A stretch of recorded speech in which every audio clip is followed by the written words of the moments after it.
వచ్చాం. పాదముల నుండి శిరస్సు వరకు అయా నా జీవితం నీకే అంకితం ప్రభువుకు అర్పిస్తూ మన జీవితాన్ని ప్రభువుకు మహిమకరంగా మలుచుకుందాం. దేవుని వాక్యం వినక ముందు, ప్రార్థనకు ముందు పోయిన వారం ఏ వాక్యం విన్నాం? సిమియోను అనే దైవజనుడు. ఓకే,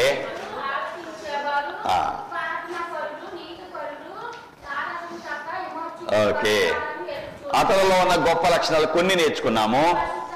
ఈ దినాన ఇక మిగిలినవి కూడా కొన్ని నేర్చుకొని ఈ దినము ఇంకొక విలువైన వ్యక్తి గురించి కూడా మనం నేర్చుకోబోతున్నాం. దేవుడు ప్రేమించి ఆయన వాక్కులు మనకు అందిస్తుండగా బహు జాగ్రత్తగా ఇక్కడ బహు జాగ్రత్తగా ఆయన వాక్కులు విందాం.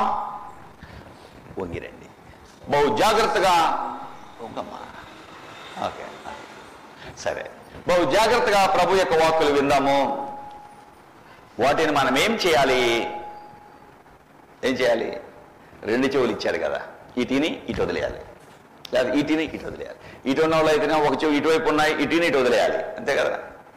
ఏం చేయాలి? జీవించాలంటే, వాక్య ప్రకారం జీవించాలంటే వినాలి, విని హృదయములో దాచుకోవాలి. దారి గుర్తులేదనుకో, గుర్తులేకపోతే వెళ్తామా? చెప్పండి, చేరలేం కదా. అలాగే వాక్యం కూడా గుర్తు లేకపోతే ఎలా ప్రార్థన చేస్తావు? ఎప్పుడు నన్ను కాపాడు, మా ఆయన్ని కాపాడు, నా పొలం కాపాడు, మా గేదెని కాపాడు, వాళ్ళని కాపాడు, ఈ అన్ని పాడలే అయ్యే. ఇక మనకు వచ్చే ప్రార్థన అంత అది అవుతుంది. అది కాదు, వాక్యం హృదయంలో దాచుకుంటే, వాక్యాన్ని పెట్టి ప్రార్థన చేస్తావు, మనలో ఉన్న లోట్లేంటో తెలుసుకుంటాం. దాదాపు అందరికీ ఇక్కడే ఆదివారం సేవ జరుగుతుందని తెలుసు కదా. తెలియని వాళ్ళకి చెప్పండి. ప్రభు మనకి ఇంకో స్థలం ఇచ్చే వరకు ఇక్కడే జరుగుతుంది. ప్రభు సన్నిధిలో మనం చేసే ప్రార్థన ఎన్నడూ వ్యర్థం కాదు. ప్రభు పాదాలు పట్టుకొని ఆయన సన్నిధిలో నడుద్దాం. ఎలాగో ఎన్నోంతో భారంతో ఆ సహోదరి తన స్థలాన్ని మనకిచ్చింది. తగిన టైం వరకు ప్రభు అనుమతి లేకుండా ఏది జరగదు. ఇది ఆయన సేవ, ఎక్కడ జరపాలో అది ఆయనకి తెలుసు. నేను ఒక పనివాడిని మాత్రమే, ఆయన ఎక్కడికి వెళ్ళమని అక్కడికి వెళ్ళి పనిచేస్తా, అంతే. కాబట్టి ప్రభు దగ్గరికి వచ్చాము, ప్రభు సన్నిధిలో ఉన్నాము. ఇది ప్రభు మందిరం. ఎవరన్నా అంటారా నాకు ఇక్కడ వద్దు అంటానికి దమ్ము ఎవరికొన్నా ఉందా? లేదు, ఇది ప్రభు మందిరం. ప్రభు సన్నిధిలో చేరి మనం మొరపెడుతున్నాం. నేను ప్రతిసారి అడిగేవాడిని, ఇది నీ స్థలమా, దేవుడికి ఇచ్చావా? ఎన్నిసార్లు అడిగాను, అడుగుంటానా? ఎప్పుడు అడుగుదయా, నాది కాదు, ఇది దేవుడిదే. దేవుడిది అన్నప్పుడు గొడవ లేదు, నాది అన్నప్పుడే వచ్చేది. ప్రభు మనకి ఇవ్వకుండా మనది ఎన్నడూ కాదు. ప్రభు ఇవ్వకుండా ఎన్నడూ మనది కాదు. నాది అన్నావా వెర్రోడే. ఏమన్నాడు? నాది నాది నేను అన్నాడు. నాయనా మహానుభావా,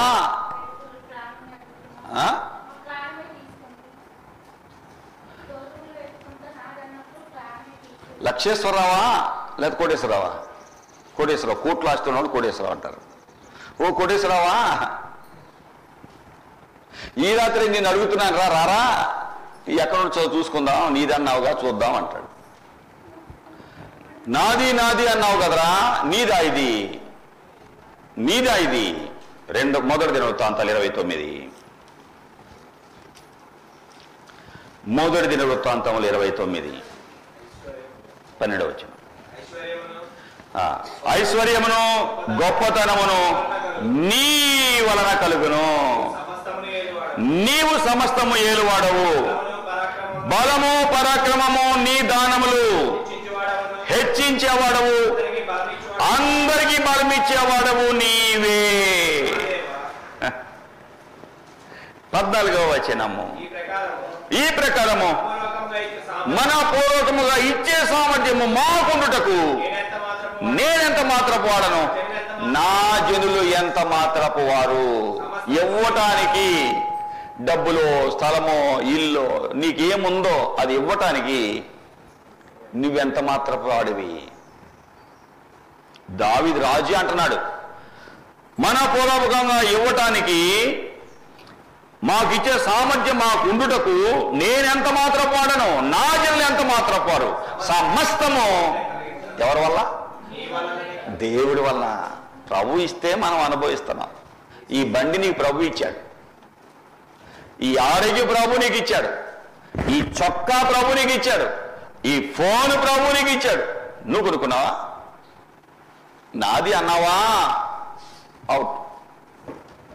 నాది నేను అన్నావా? ఎవరో వెర్రోలే. దావీదు రాజయుండి సమస్తము నీ వల్ల కలిగినాయి కదయ్యా, నీ స్వసంపాద్యములు కొంత నీకు ఇస్తున్నామయ్యా. మా పిత్తలందరి వలె మేమును నీ సన్నిధిని అతిథులము, పరదేశులము. అతిథులం అంటే బంధువులు పడినట్టుకుంటారు, ఇంట్లో వెళ్ళిపోతారు ఒకరోజు. అతిథులము పరదేశులము, మా భూనివాస కాలము నీడ అంత అస్థిరము. నీడ ఇప్పుడు ఎక్కడ ఉందో తర్వాత వెళ్ళిపోతా ఉంటుంది. చిన్నప్పుడు నాకు టైం తెలియదు, భోజనానికి ఇంటికి వస్తే గీత చూసి ఈ టైంకి ఇక్కడికి వస్తే గీత ఇంటికి బడికి వెళ్ళాలి అనుకునేవాడిని. మా ఇంటి ముందు ఒక గీత చూసుకుని ఈ గీత ఇక్కడికి వస్తే బడికి వెళ్ళాలి. అప్పుడు దాకా ఆడుకునేవాడిని, తిని ఆడుకునేవాడిని. ఆ గీత ఇక్కడికి వస్తే నేను బడికి వెళ్ళాలి అని ఆ గీత రాగానే పరిగెత్తేవాడిని. మీలో ఎంతమంది ఉన్నారు అట్లా గీతలు చూసుకొని నీడ చూసుకొని వెళ్ళిన వాళ్ళు ఏమైనా ఉన్నారా? నీడ చూసి మీకు తెలియదా? ఓకే, ఒక సహోదరి గారు, ఒకటి రెండు ఇద్దరు కనిపిస్తున్నారు. చూడండి, నీడ చూసి ప్రయాణం చేస్తాం. నీడ మా నివాసము నీడ అంత అస్థిరము. ప్రియులారా, చూడండి, ప్రభు దగ్గర దావీదు రాజయ్యుండి ప్రభు ఇవ్వకపోతే మనం చేయలేము. ప్రభు శక్తి ఇవ్వకపోతే నేను మీకు సేవ చేయలేను. ప్రభు డబ్బు ఇవ్వకపోతే ఈ మందిరం కట్టలేము. ప్రభుకి ఏది ఇచ్చినా ప్రభుకి ఇచ్చామన్న మనసు ఉండాలి. ఎవరన్నా మీరు నాకు ఏ కానుక ఇచ్చినా ఎన్నడూ నేను చేతిలో ముట్టుకోను. ఎవరైనా చూశారు చేతిలో ముట్టుకోవడం ఎప్పుడన్నా? మీరు నాకు ఇవ్వరు, దేవుడికి ఇస్తారు. అది దేవుడి సేవకు వాడుకుంటా. నేను నా కొరకు నేను వాడుకుని నేను కష్టపడి పని చేసుకుంటున్నా. ప్రభు నాకు ఇచ్చిందే నా బిడ్డలకు చెందవలసినది లేదు, దేవుడికి చెందాలి, దేవుడికి ఇద్దాం. దేవుడికి ఇచ్చాక మిగిలింది వాళ్ళకి అనుకున్నా. కాబట్టి ఇది ఎంత మందిరం వచ్చింది, ఇంత ఖర్చు, ఇన్ని లక్షల మందిరం. ఎంత ఖర్చు అవుతుంది, ఎవరు ఇవ్వండి ఎప్పుడన్నా అడిగానా? ఎన్నడూ ఎవరిని అడగల. దేవుడి అని భారం కలిగేదని ఇస్తే వాడే ఆ సేవకి. ఎవరు ఇవ్వకపోయినా ఏది లేకపోయినా ఆయన పైన ఆయన జరుపుకున్నాను. నేను కష్టపడి, నా భార్య అమ్మగారు కష్టపడింది, అవి పెట్టాం తెచ్చి. ఎన్నడూ ఇంత అవుతుంది ఇవ్వండి ఎప్పుడు నేను అడగల. కొంతమంది ప్రియులు దేవుని సేవ అని వారు వంతులో వారు పనిచేశారు, సహాయపడ్డారు. కాబట్టి దేవుని సేవ ఆయన చూచుకుంటాడు. ఆయన సేవ ఆయన ఎన్నడూ విడిచిపెట్టడు. ఇది ఆయన సేవ. దావీదు రాజు నాది అంటలా, రాజయ్యుండి నీదయ్యా. ఎప్పుడైతే దేవునిది అని మనం పనిచేస్తామో అక్కడ ఆశీర్వాదం చూస్తాం. నాది అని ఎప్పుడైతే మనం అనుకుంటామో దేవుడు ఒప్పుకోడు దేవుడు. నా సహోదరి కాదు, దేవుడు ఒప్పుకోకుండా ఆమెకే మనసు ప్రేరేపించి నువ్వు నాది అన్నావుగమ్మా, నా సేవకుడు ఉండడు లేకడా అని పంపాడు.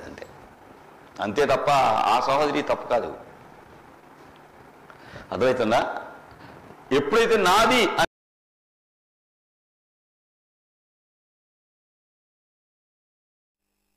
ప్రభువా నీ పాద సన్నిధిలో చేరి మొరపెట్టుకోవడానికి ఇచ్చి నీ సమయాన్ని బట్టి వందనాలు. ఈ దినమునైనా మీరే మీ సన్నిధి మాతో ఉంచి మమ్మల్ని నడిపించండి. ప్రభువా ఇప్పటివరకు పాటల ద్వారా మిమ్మల్ని స్తుతించడానికి దయ చూపారు. ఇచ్చిన కొన్ని హెచ్చరికలను బట్టి వందనాలు. నీ సన్నిధి యొక్క విలువను గుర్తించి నీ కొరకు బ్రతుకుటకు సహాయం చేయి. ఏదైనా ప్రత్యేకముగా మాతో మాట్లాడండి. మిమ్మల్ని మీరే సేవ ద్వారా మీ నామాన్ని మహిమపరచుకో. లైవ్లో వెళ్తున్న నీ సేవను దీవించు. ఏ సమస్య లేకుండా వాకులు ప్రజల హృదయాలకు చేరినట్లు దయచూపండి.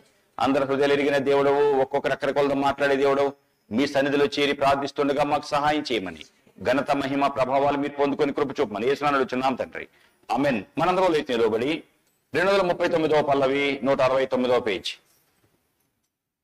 నాదు జీవం నీదే ప్రభు, నాదు ప్రేమ నీదే దేవా, నాదు గృహం నీదే తండ్రి, నా సమస్తం నీదాగున్. నిజమేనా? నిజమేనా? నాదు జీవం నీదే ప్రభు, నా ప్రేమ నీదే దేవా, నా గృహం నీదే తండ్రి, నా సమస్తము నీదే. ఓకే, మళ్ళీ పడదాం. నాదు జీవం నీదే ప్రభు, నాదు ప్రేమ నీదే దేవా, నాదు గృహం నీదే తండ్రి, నా సమస్తం నీదాగున్. తీసావరా? 239 169వ పేజీ పల్లవులు ఉంటాయి. ఇటురా, మధ్యలో ఉంటాయి. 3 భాగాలు ఉంటుంది దీనిలో. ఓకే, మధ్యలో ఇంగ్లీషు హిమ్స్ ఉంటాయి. ఫస్ట్ లో మధ్యలోనేమో పల్లవులు ఉంటాయి, చివరిలో తెలుగు ఉంటాయి. ఓకే. నాదు జీవం నీదే ప్రభు, నాదు ప్రేమ నీదే దేవా, నాదు గృహం నీదే తండ్రి, నా సమస్తం నీదాగున్. నీ వాక్యముతో నా హృదయమును నింపు కొందును దేవా, నీ వాక్యముతో నా హృదయమును నింపు కొందును దేవా, నీ పాపము చేయకుండా, ఏ పాపము చేయకుండా, నీ వాక్యముతో నా హృదయమును నింపు కొందును దేవా. ప్రభా, నీ వాక్యంతో మా హృదయాలు నింపుకోవాలని దగ్గరికి వచ్చాం. నీ వాక్యమే మమ్మల్ని బ్రతికించేది, బాధల్లో నెమ్మదిచ్చేది నీ వాక్యం. ఏదైనా మాకు కావాల్సిన వాక్కులు మీరు ఇవ్వండి. మిమ్మల్ని మీరు ఏదైనా సేవ ద్వారా మీ నామాన్ని మహిమపరచుకోండి. అయోగ్యుని మీసిలో చోటున నన్ను దాచి నాకు బిడ్డలు కావాల్సిన వాక్కులు, లైవ్లో వెళుతుండగా ప్రజలకు కావాల్సిన వాక్కులు మీరు ఇవ్వండి. యేసు నామములో ప్రతి ఆత్మ, ప్రతి చీకటి ఆత్మ, ప్రతి ఆరోగ్యపాత్మ, ప్రతి దేయపాత్మను యేసు నామములో బంధిస్తున్నాను. ఇదేనా మీ సన్నిధి మాతో ఉంచండి. మీరే సేవ ద్వారా మీ నామాన్ని మహిమపరచుకోండి. మీ సేవకుడిగా ప్రార్థిస్తున్నాను. ప్రతి దురాత్మ సమూహాన్ని లయపరుస్తున్నాను. మీరే మీ సన్నిధిలో మొరపెట్టుకుంటున్న మా మొరాలకించి సహాయం చేయమని, యేసు తాను వచ్చి వారి మధ్య నిలిచానని చెప్పింది తండ్రి. మా మధ్య మీరే నిలిచి మమ్మల్ని నడిపించమని యేసునామమున అడుగుచున్నాం తండ్రి, ఆమేన్, ఆమేన్. దేవుని వాక్యానికి వెళదాం. దేవుని వాక్యంలో నుండి గత వారం మన వాక్యం విన్న విధముగా లూకా సువార్త 2వ అధ్యాయము. గొప్ప దైవజనుడు షిమియోను గురించి మనం వింటున్నాము. ఇతరులలో ఉన్నటువంటి గొప్ప లక్షణాలు కొన్ని మనము ధ్యానం చేసుకుంటున్నాము. 2వ అధ్యాయంలో 25వ వచనము, యెరూషలేమునందు షిమియోను అను ఒక మనుష్యుడు ఉండెను. అతడు నీతిమంతుడును భక్తిపరుడై ఉండి ఇశ్రాయేలు యొక్క ఆదరణ కొరకు కనిపెట్టువాడు. పరిశుద్ధాత్మ అతని మీద ఉండెను. అతని ప్రభు యొక్క క్రీస్తును చూడక మునుపు మరణము పొందడు అని అతని పరిశుద్ధాత్మ చేత బయలుపరచబడి ఉండెను. ఆత్మవశుడై అతడు దేవాలయములోనికి వచ్చాను. యేసు ప్రభువా, ఈ వాక్యం యొక్క సత్యాలు మీరే మాకు తెలియచేయండి. మీరే మీ సన్నిధి మాతో ఉంచి కృప చూపమని, మీరే వాక్యము ద్వారా మాతో మాట్లాడమని యేసునామమున అడుగుచున్నాం తండ్రి, ఆమేన్. షిమియోను, యేసు ప్రభు పాపుల రక్షకుడుగా ఈ లోకానికి వచ్చారు. ప్రవక్తల ప్రవచనానుసారము ప్రవక్తలు ప్రవచించారు.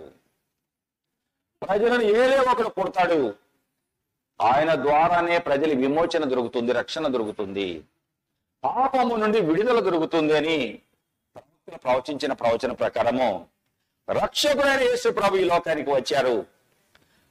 మొదటి కుమారుడు దేవుని ప్రతిష్ఠించాలి అని దేవుని వాక్యం చెప్పబడింది కాబట్టి దేవుని వాక్యంలో గత ద్వారంలో మనం విన్నాము, మొదటి వారు దేవునికి చెందిన వారు అని. నిర్గమకాండము 13వ అధ్యాయంలో దేవుని వాక్యం మనం చదివాం. ప్రతి తొలిచు 2వ వచనంలో ప్రతి ఇశ్రాయేలు యొక్క మనుషుల యొక్కయు పశువుల యొక్కయు, నిర్గమకాండము 13:2, మనుషుల యొక్క పశువుల యొక్క ప్రతి తొలిచూలు సంతతి నాకు ప్రతిష్ఠించాలి. దేవుడిది, అది నాది, ప్రభువుది. కాబట్టి ప్రభు ప్రతిష్ఠించాలి అని యేసు అని పేరు పెట్టి ఆయన మందిరాన్ని తెచ్చారు యెరూషలేముకి. బెత్లెహేము నుండి యెరూషలేముకి 10 మైళ్ళు అంటే 16 కిలోమీటర్లు. చిన్నవాడైన యేసుని తీసుకొని తల్లిదండ్రులు యోసేపు మరియలు 16 కిలోమీటర్లు ప్రయాణం చేసి మందిరానికి వచ్చారు. దేవుడి మందిరం 16 కిలోమీటర్లు దాటి వచ్చిన వాళ్ళు ఎంతమంది చేతులెత్తండి? ఒకటి. నేమన్నాను, ఏమింటుంది, ఏం చూస్తున్నా, ఎక్కడో ఉంది మైండ్. మీ అమ్మాయి ఉందో ఇటుపోదు, దగ్గర పెట్టుకో. 16 కిలోమీటర్లు దాటి వచ్చిన వాళ్ళు చేతులు ఎత్తండి అని అన్నాను. ఏమయ్యా? ఓకే, కొద్దిమంది కనిపిస్తున్నారు. 10 కిలోమీటర్లు వచ్చిన వాళ్ళు చేతులు ఎత్తండి. 10 కిలోమీటర్లు లేరు. 5 కిలోమీటర్లు లేరు. 3 కిలోమీటర్లు ఉన్నారు. మీరు చూడండి, ప్రభు దగ్గరికి వచ్చిన 3-4 కిలోమీటర్లతో దేవుడి సన్నిధికి వచ్చారు. 16 కిలోమీటర్లు ప్రయాణం చేశారండి. యేసయ్య చిన్నవాడని యేసయ్యని తీసుకొని. కొంతమంది చిన్న పిల్లలండి మందిరానికి రాలేమండి అంటారు. కాదు కాదు, దేవుని సన్నిధికి పసి బిడ్డప్పుడే తీస్తే ఆ పిల్లవాడు ప్రభు సన్నిధిలో ఎదుగుతాడు కాబట్టి ఉన్నతమైన వాడు అవుతాడు. మా బిడ్డలు చిన్న బిడ్డలుగా ఉన్నప్పుడే దేవుని మందిరానికి తీసుకెళ్ళటం అలవాటు చేశాం. ప్రభు సన్నిధిలో మనం మన బిడ్డలను అలాగా పెంచినప్పుడు వారు గొప్పలు అవుతారు. దేవుని మందిరాన్ని తెచ్చినప్పుడు ఆయన ప్రతిష్ఠించారు. అక్కడే దైవజనుడు ఉన్నాడు, సిమియోను అనే ఒక మనుష్యుడు ఉండెను. కింద చూస్తుంటే 36వ వచనంలో, ఆషేరు గోత్రికురాలను పనూయేలు కుమార్తెయు అయిన అన్న అను ఒక ప్రవక్తని ఉండెను. ఇక్కడేమో ప్రవక్తనే ఉంటుంది, అక్కడేమో ప్రవక్త అంటలా మనుష్యుడు. దేవుడు నియమించిన ప్రవక్తలు దైవజనులు వేరు, దేవుడు నియమించి పరిచర్య చేయడానికి వాడుకునేవారు వేరు. దేవుడు మనుషులను రకరకాలుగా ఆయన సేవ కొరకు వారిని వాడుకుంటూ ఉంటాడు. ప్రియులారా, కొంతమంది రకరకాలుగా ప్రజలను ప్రభు వాడుకుంటాడు. 1 కొరింథీ 12వ అధ్యాయం. ప్రభు ఎవరెవరు ఎలా ఎలా వాడుకుంటాడు 27వ వచనం చదువుదాం. 1 కొరింథీ 12వ అధ్యాయము 27 నుండి 20. అటువలే మీరు క్రీస్తు యొక్క శరీరమై ఉండి వేరు వేరు అవయవములై ఉన్నారు. శరీరం మొత్తం ఒకటే, అవయవాలు ఇది చెయ్యి, ఇది కాలు, ఇది ముక్కు, ఇది నోరు, ఇది చెవులు, ఇది కళ్ళు, అవయవాలన్నీ శరీరం. ఇల్లంతా ఒకటే, ఇది కిచెను, ఇది డైనింగ్, ఇది బెడ్రూమ్, ఇది వెయిటింగ్ హాల్. ఇల్లు ఒకటే, రకరకాల పార్ట్స్. శరీరం ఒకటే, క్రీస్తు శరీరం. కానీ ఏంటంట, వేరు వేరు అవయవాలు. కొందరిని మరియు దేవుడు సంఘములో మొదట కొందరిని నెంబర్ 1 అపోస్తలులు అంటే ప్రభు పంపిన వారు, కొందరిని ప్రవక్తలుగా, కొందరిని బోధకులుగా, కొందరిని అద్భుతాలు చేసేవారిగా, కొందరిని స్వస్థపరిచేవారిగా, కొందరిని ఉపకారం చేసేవారిగా, కొందరిని ప్రభుత్వం చేసేవారిగా, కొందరిని నానా భాషలు మాట్లాడు వారిగా నియమించాను. ఎంతమంది? 8 మంది అయ్యారు. ప్రభు శరీరమే, సంఘమే. వీళ్ళు ఎవరు లేకపోయినా ఆయన పరిచయం చేసేవారు లేకపోతే పని అవుతుందా? మన బిడ్డలు అలాగా సహోదరులు సహోదరులు కొన్ని రకరకాల వచ్చేస్తారు, గబగబా ఆయన పనులు చేసేస్తారు. దైవజనుడిగా ఆయన పని వచ్చేస్తాను ఆయన పని చేస్తుంటారు. కొంతమందిని బోధకులుగా, ప్రవక్తలుగా, సేవకులుగా, రకరకాలుగా పనులు ప్రభు నియమించాడు. ఇక్కడ దేవుడి మందిరంలో షిమియోను అనే ఒక మనుషుడు వచ్చే వారికి సహాయపడేవాడు. రకరకాల ప్రజలు దేవుడి మందిరానికి వస్తే వారికి ఈ దేవుడు ఎంత గొప్ప దేవుడు, దేవుడి మందిరం ఎలా ఉండాలి, ఎలా పరిచయం చేయాలి, దేవుడి మందిరం ఎలా ప్రతిష్ఠించాలి, వచ్చిన వారు ఇంకా దేవుడు ఎలా ఎదగాలి, రక్షించబడాలంటే ఏం చేయాలి, అలాగా వారితో మాట్లాడుతూ ఉండేవాడు. అలాగా దేవుడి మందిరంలో షిమియోను అంటే ఏమని విన్నాము? ఆలకించేవాడు, వినువాడు అని అర్థము. శ్రద్ధగా వాక్యం వినేవాడు, ప్రజలు చెప్పే మాటలు శ్రద్ధ విని తగిన సలహాలు ఇచ్చేవాడు. ఇతని గురించి దేవుని వాక్యం ఏం చెబుతుంది? మెస్సియా కొరకు ఎదురు చూస్తూ, రక్షకుడి కొరకు ఎదురు చూస్తూ ఉండేవాడు, మందిరంలో కనిపెట్టుకునేవాడు.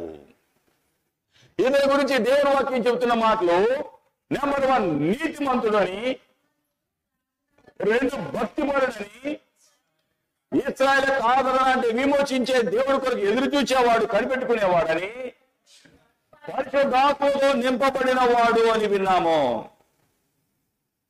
3 గత వారం విన్నాము. 4వది ఇప్పుడు ఇతనిలో దేవుని ఆత్మతో నింపబడ్డాడు. మనుషులలో 2 రకాల ఆత్మలు పనిచేస్తాయి. ఒకటి దేవుని ఆత్మన్న పనిచేయాలి, 2వది సైతాన్ ఆత్మ, దెయ్యపాత్మన్న పనిచేయాలి. న్యూట్రల్ అనేది ఎవరిలో ఉండదు. ప్రతి ఒక్కరిని దేవుడన్నా నడిపించాలి, దేవుని ఆత్మ లేక సాతాను యొక్క ఆత్మన్న నడిపించాలి.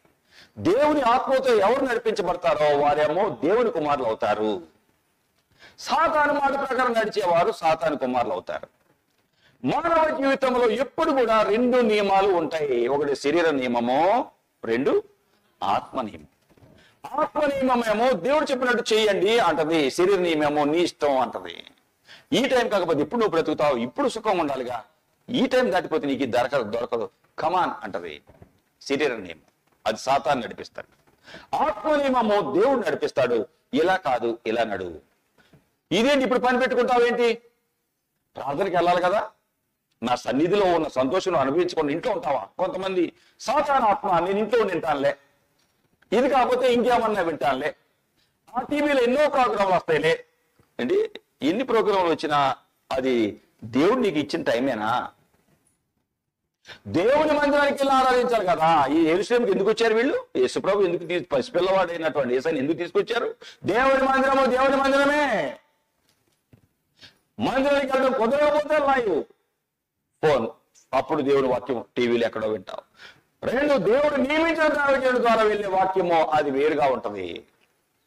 దేవుడు నీకు దేవుడు సేవకునిచ్చి దేవుడి మందిరం ఇస్తే ఎక్కడో వింటాను అంటున్నావు అంటే నిన్ను నడిపించే ఆత్మ దెయ్యపు ఆత్మ, సైతాన్ ఆత్మ.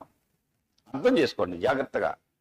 దేవుడి ఆత్మ నేను నడిపిస్తే అయ్యో నేను దేవుడి మందిరానికి వెళ్ళాలి కదా, ఈ పని ముఖ్యమా? ఏవి నీచమో ఏవి ఘనమో గుర్తుపట్టాలి. రాత్రి విన్నామో మోషే గొప్పడవడానికి కారణం ఏవి నీచమో ఏవి ఘనమో గుర్తుపెట్టాడు. ప్రభు దగ్గరికి వచ్చిన మనము ఆ మెట్లో లేకపోతే ప్రభు మనల్ని ఆయన కొరకు వాడుకోడు, మనకు తగిన సహాయం చేయడు. దేవుని మందిరానికి వచ్చి దేవుని వాక్యం వింటే అది వేరు. హాస్పిటల్కి వెళ్తారా లేకపోతే ఎక్కడో లైవ్ లో విని ఈ మందులు వాడంటే చేస్తారా? అది వేరు. డాక్టర్ ఎదురుగా ఉంది పరీక్షించి చేసే ట్రీట్మెంట్ వేరు. లైవ్ లో ఎక్కడో చూసి ఎలా ఉన్నావో అలా చూస్తే అది వేరు. దేవుని సేవ కూడా అంతే. చాలా మంది ఈ దినాలలో లైవ్ ఎందుకంటే కొంతమంది వెళ్ళలేని వారు ఉంటారు. మన వాక్కులు లోకమంతా వెళ్ళిపోతున్నాయి. దోహా నుండి, ఇంగ్లాండ్ నుండి, అమెరికా నుండి, ఎక్కడెక్కడ నుండి కొన్ని నాకు ఫోన్లు వస్తుంటాయి. ఎక్కడెక్కడ నుండి మాట్లాడుతుంటారు. అయ్యా ఈ ఫోన్లో మీ మాట విన్నాను, ఇది ఫోన్ నెంబర్, ఈ నెంబర్ ఎట్లా మీకు తెలుసు అంటే యూట్యూబ్ లో చూశాను లేకపోతే ఎక్కడో చూశానని చెప్తుంటారు. దేవుడి వాక్యము రకరకాలుగా వెళుతుంటే ఇదిగో నాకు ఈ అనారోగ్యం ఉందయ్యా, సాక్ష్యాలు వింటున్నాను, ప్రభు ఎలా సహాయం చేశాడు విన్నాను, ఇదిగో నాకు ఈ సమస్య ఇదే అని చెప్పి నాతో మాట్లాడేవారు ఉన్నారు. వారికి నేను ప్రార్థన చేస్తుంటాను. ప్రభు అలాగ తర్వాత వాళ్ళు మళ్ళీ నాకు చేస్తారు, అయ్యా మీరు ప్రార్థన చేశారు, ఈ సమస్యను విడిపించబడ్డానని చెప్పేవాళ్ళు నేను చాలా మందిని చూశాను, విన్నాను. దేవుడి వాక్యము డైరెక్ట్ గా వచ్చి మందిరంలో ఉండి వింటాం వేరు. సాతాన్ అంటాడు ఎందుకులే ఇక్కడ ఉండి ఏ పని చేసుకుని ఇంట్లో ఉండి, ఈ పని ఎక్కువ ఉంది కదా లైవ్ చూసుకుంటా వినలే అంటాడు. దేవుడి వాక్యం ఏమంటది? 119వ కీర్తన 71వ వచనము, నీ కట్టడలు నేర్చుకోవటం కొరకు శ్రమ నుండి ఉండుట నాకు మేలాయను. దేవుని వాక్యం నేర్చుకోవడం కోసం కష్టపడటం, కొంచెం దూరం ప్రయాణం చేయటం, ఎండ, వర్షం, చలి, లేక ట్రాఫిక్, రకరకాల అంతరాయాలు అన్ని వదిలి దేవుని సన్నిధికి వస్తే శ్రమ పట్టం ఆయన వాక్కులు నేర్చుకోవడం కోసం ఇది ఒక గొప్ప మేలు. కాబట్టి దేవుని సన్నిధి యొక్క విలువను గుర్తించి నడవండి. అది మీకు, మీ కుటుంబాలకు భవిష్యత్తులో గొప్ప ఆశీర్వాదాన్ని ఇస్తుంది. దేవుని వాక్యము ఇతని జీవితాన్ని చూస్తుంటే షిమియోను దేవుని ఆత్మతో నింపబడ్డవాడు. మనుషులు ఎప్పుడు కూడా 2 నియమాలు ఉంటాయి. పౌలు గారు అది చెబుతూ ఉంటాడు. రోమీలకు రాయబడిన పత్రిక 7వ అధ్యాయం. అతని జీవితంలో అతను చెప్తున్న మాటలు చూస్తుంటే ఎంత వేదన పడతా ఉన్నాడో చూడండి. 17వ వచనము, ఇకను దాని చేయనది 15వ వచనం చూద్దాం. నేను చేయనది నేను ఎరగను, చేయ నిశ్చయించుకున్నది చెయ్యక ద్వేషించేదే నేను చేస్తున్నా.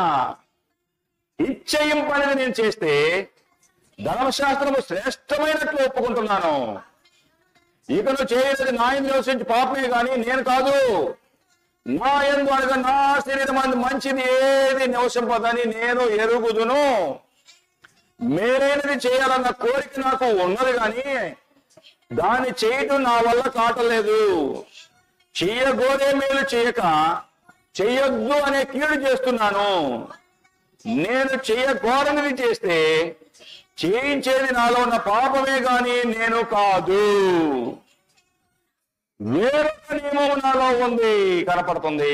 మేలు చేయాలనుకున్న నాకు వేరొక నియమం కనపడుతుంది. అది మనసును అది ఏం చేస్తుంది? ధర్మశాస్త్రంతో పోరాడుతుంది. పాప నియమానికి నన్ను చెరపట్టి లోపరుస్తుంది. అయ్యో ఎంత దౌర్భాగ్యుడిని, నేనెంత దౌర్భాగ్యుడిని, మన్నమకు నీ శరీరం ఎవరు విడిపిస్తారు అని ఏడుస్తున్నాడు. నన్ను శరీర నియమము సాతాను నడిపిస్తున్నాడు. ఇది తప్పు, ఇది ఒప్పు, ఇలా ఉండు. దేవుడి నియమము, ఈ దినం ఆదివారము నా సన్నిధిలో ఉండాలి కదా, నీ పని ముఖ్యమా? వద్దు. ఆత్మ నియమం చెప్తుంది, పర్వాలేదులే, ఈ పని నీకు ఇది అర్జెంట్ కదా, ఊరు వెళ్ళాలి కదా, నీ బంధువులు కదా, ఈ రోజు పోతే పోయిలే, లైవ్లో విందులే, తర్వాత వచ్చి హిందువులే, ఈ టైం పోతే ఎట్లాగా? శరీర నియమం. కాబట్టి కొంతమంది అలాగే వెళ్ళిపోతూ ఉంటారు. సెలవులుగా దేవుడి మధ్య అవద్దులే, సెలవులుగా మా పిల్లలు ఊరు పంపించా, సెలవులుగా ఊరు పంపించా, మా బంధువులు ఇంటికి పంపించా, మందిరమా ఏమలే సెలవులుగా. ఏ నియమం ఇది? ఏ నియమం ఇది? శరీర నియమం. ఎన్నడూ దేవుడి సన్నిధిని వదిలి నీ బిడ్డలను బయటికి పంపకు. నువ్వు బయటికి పంపావు అంటే నిన్ను ఏలేది శరీర నియమము.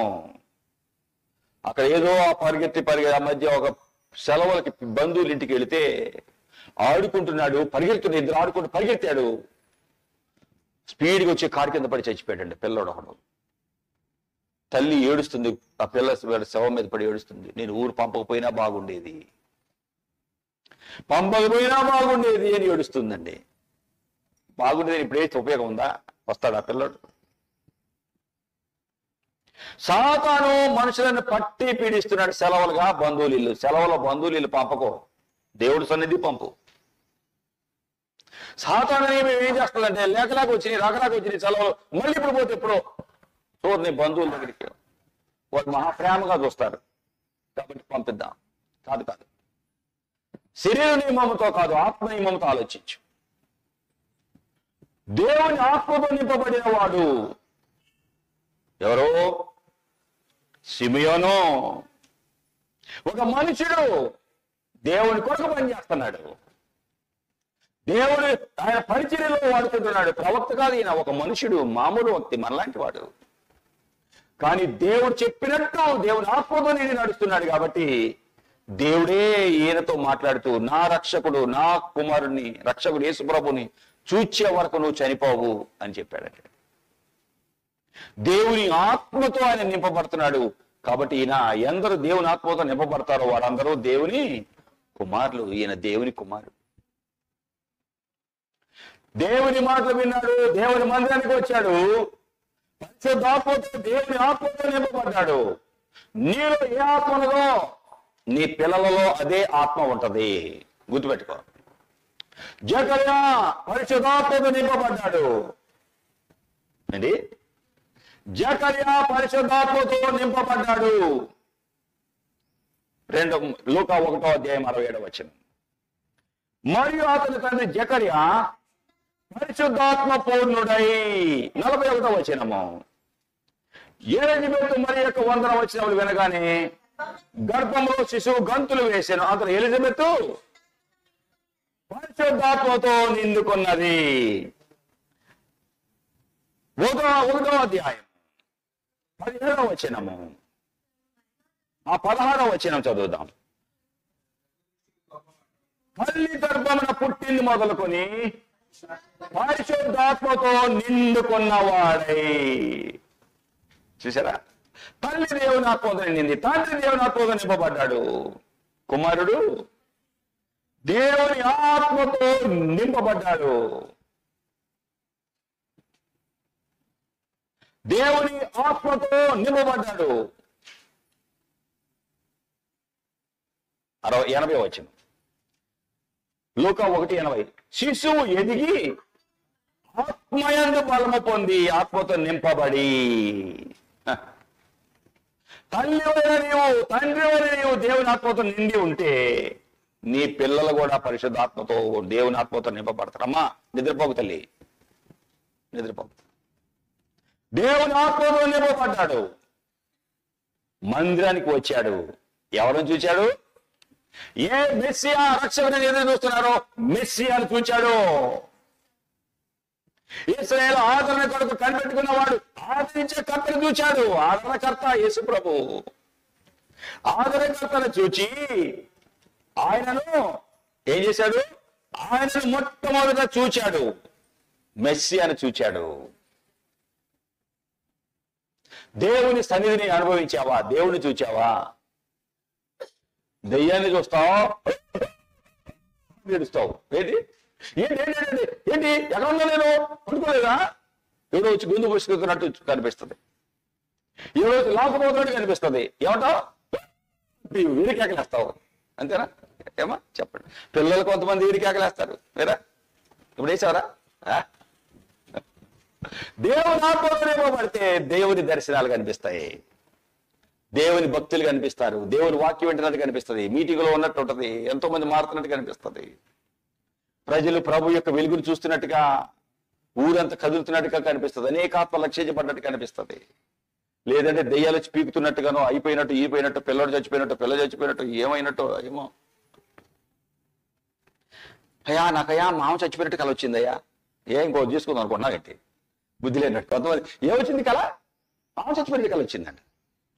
బుద్ధి లేనిది, బుద్ధి లేనాడు. అయ్యా మామ ఆయన చచ్చిపోయినట్టు వచ్చిందయ్యా, చచ్చిపోయినట్టు వచ్చింది. ఏంటి కొంతమంది పిచ్చి పిచ్చి కళ్ళన్నీ వస్తాయి, అసలే రావు. దేవుని ఆత్మతో నింపబడితే, దేవుని ఆత్మతో నింపబడితే ఆ దర్శనాలు ఉంటాయి. దైవాత్మ సాతాను ఆత్మతో నింపబడితే సాతాను వచ్చి పట్టుకుపోతున్నట్టుగాను, పిచ్చోడు వచ్చి కనపడుతున్నట్టుగాను, నలుగురు పిచ్చోళ్ళు ఎంట పడుతున్నట్టుగాను, ఎవడు ఎంట పడుతున్నట్టుగా పరిగెడతాను, కేకలేస్తావు. ఏగా నీకు వచ్చే కల్లో. చాలా కాలం క్రితం ఇంకా మన పని అన్నాడు మా నాన్నగారు. నిద్రపోండి అన్నాడు. తాళం పరుగు పరుగుని వెళ్ళి కేకలు పెడుతున్నాడు. తాళం మీద ఇంటి తాళం ఎండాకాలం బయట పడుకున్నాం. పరుగు పరుగుని వెళ్ళి తలుపు తీసి ఆ స్టోర్ రూమ్ లోకి వెళ్ళి అక్కడ బీరు గట్టి వాడేసి పొందలే పోయి పడుకోండి అన్నాడు. ఏముంది? ఉందిలే పోయి పడుకోండి. ఏముంది? రాత్రి కళ దొంగోడు వచ్చి బీరు ఎత్తుకెళ్ళినట్టు కళ వచ్చిందంట. రాత్రి దొంగోడు వచ్చి బీరు ఎత్తుకుపోతున్నట్టు కళ వచ్చిందంట. అయిపోయింది, ఇంకా బీరువాలో బంగారం డబ్బులు ఉన్నాయి, అయిపోయింది. నిద్రపోండి. రాత్రి నిద్రపోక ఏం చేస్తాం చెప్పండి? రాత్రి ప్రభు ఇచ్చి రెస్ట్ తీసుకోమనేగా. బీరో కాపలా కాసి ఎవడొస్తాడని చూసుకుంటావా? గబగబా పరుగు పరుగుని తాళం తీసి బీరువాని వాటేసుకుని అమ్మాయి ఉందలే పోయి పడుకోండి. ఆయన బట్టి మేము పరిగెత్తి లోపలికి రా, నిద్ర అయిపోయింది రా అంటే ఏంటో ఏమైందని పరిగెత్తుండ. ఆయన వెనక్కి పరిగెడితే గబగబా వెళ్ళి బీరు వాటేసుకుని పోయి పడుకోండి అన్నాడు. ఏమొచ్చింది కళ? ఏమొచ్చింది? నీకేం కాలం వచ్చింది? మనుషులలో రకరకాల కాలాలు భయంకరంగా వచ్చింది. కరోనా వచ్చిందయ్యా నాకు, అందరూ చచ్చిపోయినాయి, అందరూ ఎడుతున్నారు నా చుట్టుపడి. కళ్ళు తిరిగి చూస్తే బాగానే ఉండవు. మనుషులు ఈ దినాల్లో రకరకాల పిచ్చి పిచ్చి కళ్ళం. దేవుని ఆత్మతో నింపబడ్డవాడై దేవుని మందిరానికి వచ్చాడు. ఆ యొక్క సిమియోను రక్షకుడైన యేసు ప్రభువుని ఏం చేశాడట? 28వ వచనములో ఎత్తుకున్నాడు. రక్షకుడు యేసు ప్రభువుని ఎత్తుకున్నాడు. యేసయ్యను ఎత్తుకునే భాగ్యం ఆయనకు వచ్చింది.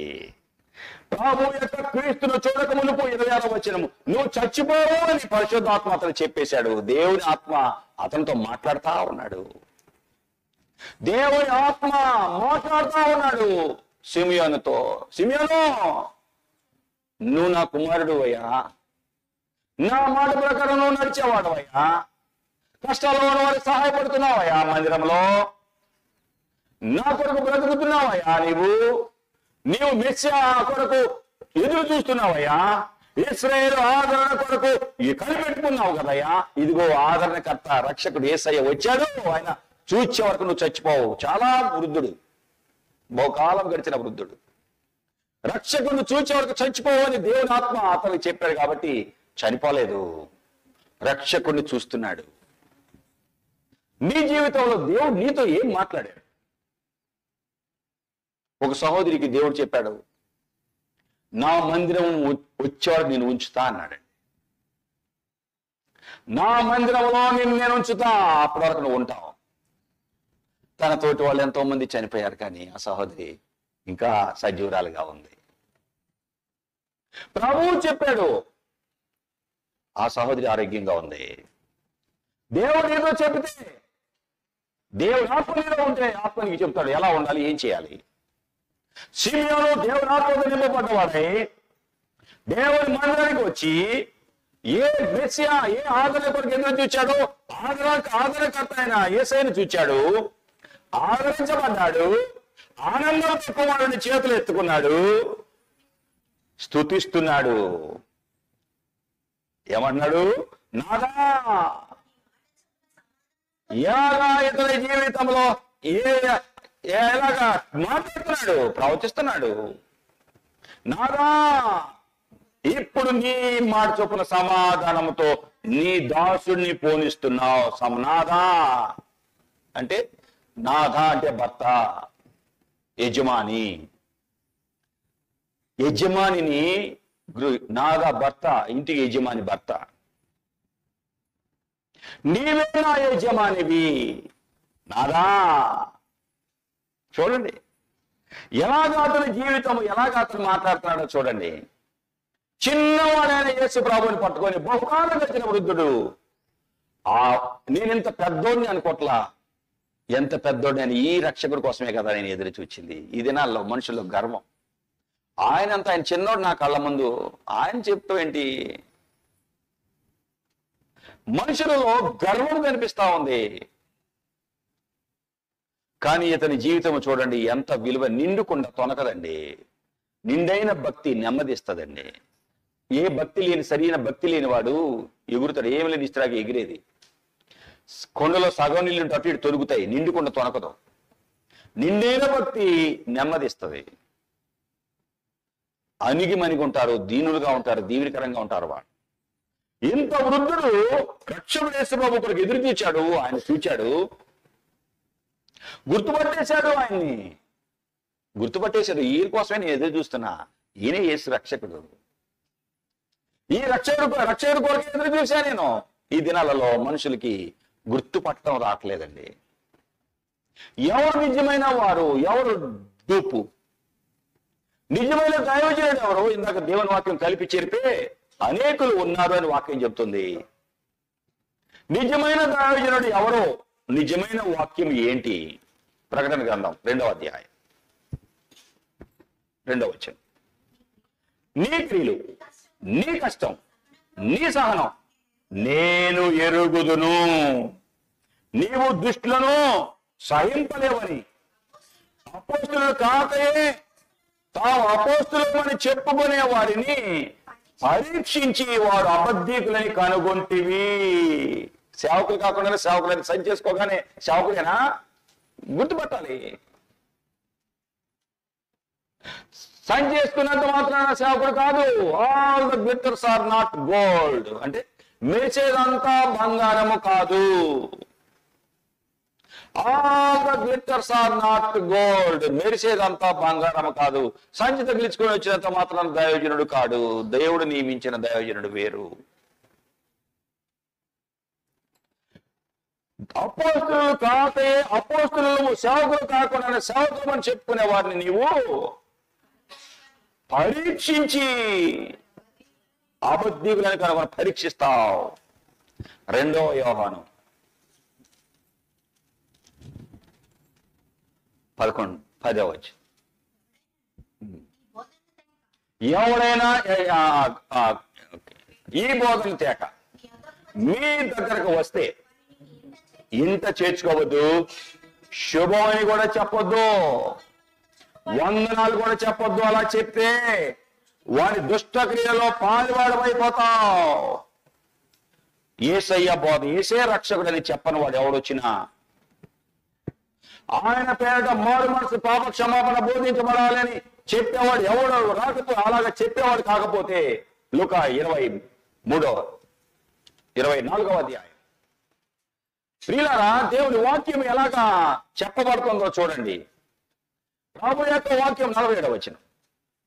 యెరూషలేము మొదలుకొని సమస్త జనులలో ఆయన పేరిట మారు మనసు పాప క్షమాపణ 47వ వచనం ప్రకటించబడునని లేఖనంలో రాయబడ్డాయి. ఆయన పేరిట మారు మనసు పాప క్షమాపణ ప్రకటించబడాలి. ఈ బోధ లేకుండా ఎవరొచ్చినా నో అక్కర్లమా. ఎవరైనా ఈ బోధ తేకుండా మీ దగ్గరికి వస్తే శుభమని చెప్పాలి. అంటే వందనాలు చెప్పొద్దు, ఇంటికి కూడా చేర్చుకోవద్దు. అయ్యగారయ్యా ఇంట్లోకి తీసిపోతే ఏమవుద్దు గమనించాలి. నువ్వు దేవుని సేవకుడు సరైన వాడేనా? దేవుడు కలిపి చేరిపి అనేకులు ఉన్నారు కదా, గమనించాలి నువ్వు. షిమియోను గమనించాడు, ఈయన రక్షకుడు, గుర్తుపట్టేశాడు. ఈయన మనం కనుక్కొని ఎదురు చూస్తున్న రక్షకుడు ఈయనే. ఈయన కొరకే నేను ఎదురు చూస్తున్నా. ఏదో ఈ రక్షకుడే అయ్యా, నాదా నువ్వే నాదా భర్తవి, యజమాని అయ్యా నువ్వు. ఏమన్నాడు? నిండు వృద్ధుడు చిన్నవాడనే సరి పట్టుకొని నువ్వే అయ్యా విమోచకుడివి, నీకోసమే అయ్యా ఎదురు చూస్తున్నా. నువ్వెవరు అయ్యా? నువ్వు అన్యజనులకు నిన్ను బయలుపరచకు వెలుగుగా. ఎవరికి? అన్యులకు వెలుగు ఉండడానికి వచ్చావు. యేసు ప్రభు దేవుడు కాదు, మాకు మా దేవుడు ఉన్నారు అనుకుంటున్నాము. అలాంటి మాకు నువ్వు దేవుడు అని నువ్వు చెప్పావయ్యా. నీ వాక్యం విన్నాక విగ్రహాలు విడిచిపెట్టాము, నువ్వు నిజ దేవుడు అనుకుని తెలుసుకున్నాక ఇప్పటివరకు వెంబడించినవన్నీ వదిలేశామయ్యా. యేసయ్య వాక్యం విన్నాక వెలుగైన దేవుడు యేసు ప్రభు అని విగ్రహాలు విడిచిపెట్టి ఆచారాలు విడిచిపెట్టి యేసయ్యని వెంబడించిన వాళ్ళు చేతులెత్తండి. చూడండి ఎంతమంది ఉన్నారో చూడండి. యేసు ప్రభు నిజ దేవుడు. వందనాలు మీ అందరికి పొందాలి. అన్యజనులకు ఏంటంట? ఏమి ఇతనికి వచ్చాడండి యేసయ్య? వెలుగు. యేసు లోకానికి వెలుగు. వెలుగు యేసయ్య చీకట్లో ఉంటున్న ప్రజలకు వెలిగి ఇవ్వటానికి వచ్చాడు. యెషయా గ్రంథము 49వ అధ్యాయము 6వ వచనము. యెషయా గ్రంథము 49వ అధ్యాయము 6వ వచనము. యాకోబు గోత్రపు వారిని ఉద్ధరించినట్లు ఇశ్రాయేలు తప్పించుకున్న వారిని, తప్పించబడ్డ వారిని రక్షించినట్లు నా సేవకుడు వై ఉండడు. నా సేవకుడిగా ఉంటే ఎంతో స్వల్పం. భూదిగంతాల వరకు నేను కలుగజేసే రక్షణను నాకు సాధనం అవటానికి, అన్యజనులకు వెలుగు అవుతానికి నియమించి, అన్యులకు వెలుగుగా నేను నియమించి. 40వ అధ్యాయం యెషయా 40వ అధ్యాయము 5వ వచనము. ప్రియులారా, దేవుని వాక్యం ఏం చెబుతుందో చూడండి. యెహోవా మహిమ బయలుపడును, ఒక్కడు కూడా తప్పకుండా సర్వ శరీరంలో దేవుడి మహిమను చూస్తారు. ఎవరు? అన్యులు అందరూ చూస్తారు. అపోస్తలుల కార్యాలు 28వ అధ్యాయం 28వ వచనం. అపోస్తల కార్యములు 28:28. కాబట్టి దేవుని వలన ఈ రక్షణ అన్యజనుల యొద్దకు వెళుతుంది, వారు దానిని తెలుసుకుంటారు, వింటారు. ఈ రక్షణ అన్యుల దగ్గరికి వెళుతుంది, వారు వింటారు. 18వ అధ్యాయం అపోస్తల కార్యాలు 6వ వచనం. దైవజనుడు సీలా, తిమోతి మాసిదోనియాకి వెళ్ళారు, వాక్యం బోధిస్తున్నారు. యేసే క్రీస్తు అని చెప్తుంటే యూదులు ఎదురాని దూషిస్తున్నారు. ఈ దేవుని సేవకులు వస్త్రాలు దులుపుకొని మీ నాశనానికి మీరే ఉత్తరవాదులు, నేను నిర్దోషిని, ఇక మీదట అన్యుల యొద్దకు వెళతాను, అన్యజనుల యొద్దకు వెళతాను. శ్రద్ధగా విన్నారా నీళ్ళు? యెషయా 2వ అధ్యాయం 2వ వచనము, జకర్యా 2వ అధ్యాయము 11వ వచనము. అంత్య దినములలో అమ్మా పర్వతముల పర్వత శిఖరాల మీద స్థిరపరచబడుతుంది. కొండల కంటే ఎత్తుగా మందిరం ఎత్తబడుతుంది. అన్యులు, సమస్త అన్యజనులు ప్రవాహం వచ్చినట్టుగా దానిలోకి వస్తారు. అంత్య దినాలలో పర్వతములపైన యెహోవా మందిర పర్వతము అంటే దేవుని మందిరము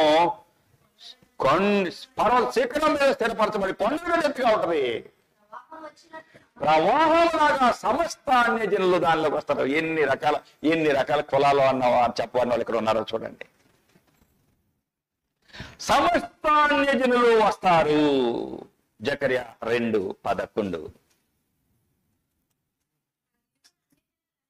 ఆ దినమున అన్యజనులు అనేకులు యెహోవాను హత్తుకొని నాకు జనులు అవుతారు, నేను మీ మధ్యలోనే ఉంటా.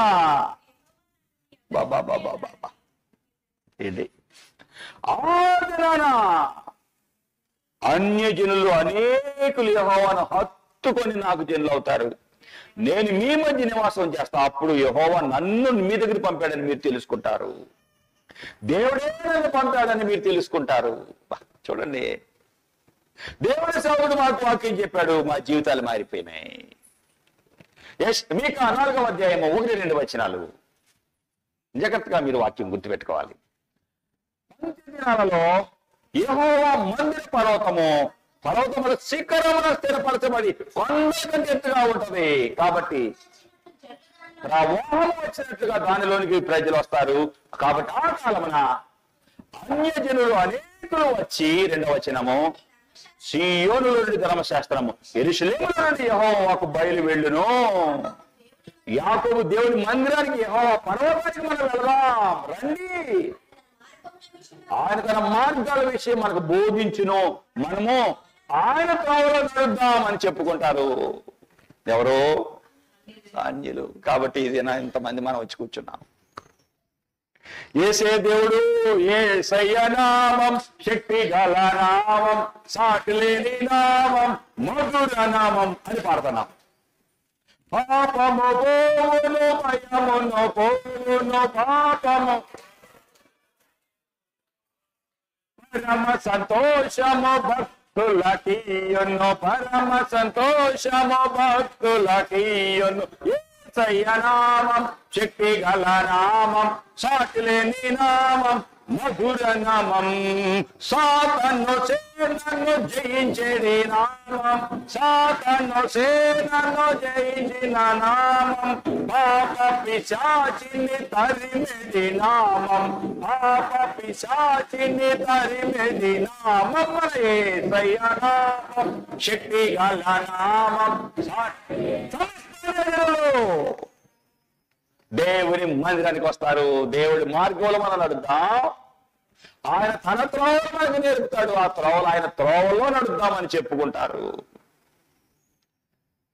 కీర్తనలో 47:8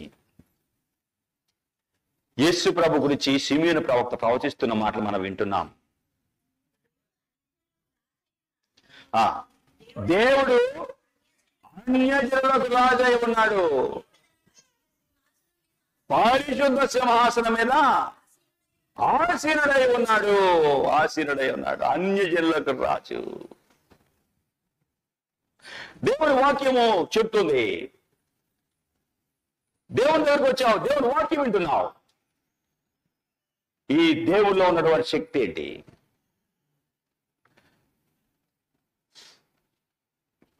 ప్రభు యొక్క వాక్యము మన వాక్యం, ప్రభు మనకు వాక్యం అందిస్తున్నాడు. యేసుక్రీస్తు దీనిలో దాసుడని స్వతంత్రుడని భేదం లేదు. ప్రభు దగ్గరికి వచ్చాము, ప్రభు మాట మనం వింటున్నాం. యేసు ప్రభు ఎవరు? రోమా 3వ అధ్యాయం 29వ వచనం. దేవుడు యూదులకు మాత్రమే దేవుడా, అన్యజనులకు దేవుడు కాడా? ఎస్, అన్యులు కూడా దేవుడే. అందుకే మనం యేసయ్య దేవుడని నమ్ముకున్నాం. విగ్రహాలు అన్ని ఇంతకాలం నేను వెంబడించాను, నాకు అవి సహాయం చేయలేకపోయినా, నువ్వు నన్ను వదిలేస్తావా, నీ అంతు తెలుస్తా అని ఒక సహోదరి వెళ్తున్నామని బండిని పాడేసినాయి.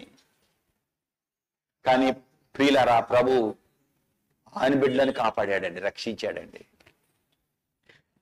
విగ్రహాలు కొన్ని పగ కలిగి ఉంటాయి, కానీ ప్రభు ప్రతి విగ్రహం వెనక, యేసు బొమ్మ అయినా సరే విగ్రహం, ప్రతి విగ్రహం వెనక దెయ్యాలు ఉంటాయి. నువ్వు ధనం ఎప్పుడైతే కడతావో దాగిరి నీ ముందుకొచ్చి పట్టేసుకుంటాయి. నిన్ను నీ కుటుంబాన్ని నాశనం చేయటమే వాటి పని.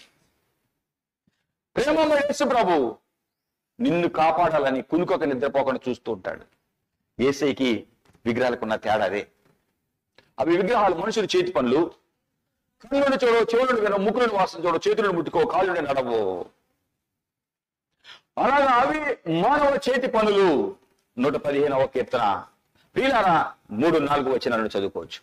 4-5 నుండి తర్వాత చదవండి. 135వ కీర్తన 15వ వచనం కూడా చదవచ్చు. మనుషుని చేతి పనులు. యేసుప్రభు బొమ్మ అయినా సరే, యేసుప్రభు జన్మించిన మరియమ్మ తల్లి బొమ్మ అయినా విగ్రహమే సహాయం చెయ్యవు. దేవుడి విగ్రహాన్ని చేసుకోవద్దు అని చెప్పాడు. ప్రతి విగ్రహం వెనక దయాలు ఉంటాయి.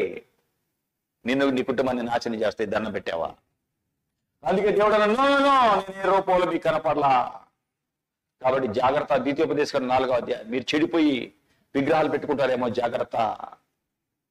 మనుషుల యొక్క, జంతువుల యొక్క, పక్షుల యొక్క, ఆకాశ నక్షత్రాలు, సూర్యుడు, చంద్రుడు వాటిని పెట్టుకొని దేవుడు అంటారేమో, జాగ్రత్త అన్నాడండి. యేసుక్రీస్తు అపోస్తలుల కార్యాలు 10వ అధ్యాయము 36వ వచనం. యేసుక్రీస్తు అందరికీ ప్రభు. నాదా, ఇప్పుడు నీ దాసుని సమాధానంగా పంపించయ్యా. నీవు ఎవరివి? అన్యులకు నిన్ను బయలుపరచుకోవడానికి వెలుగుగా, అన్యులకు వెలిగించడానికి వచ్చావు.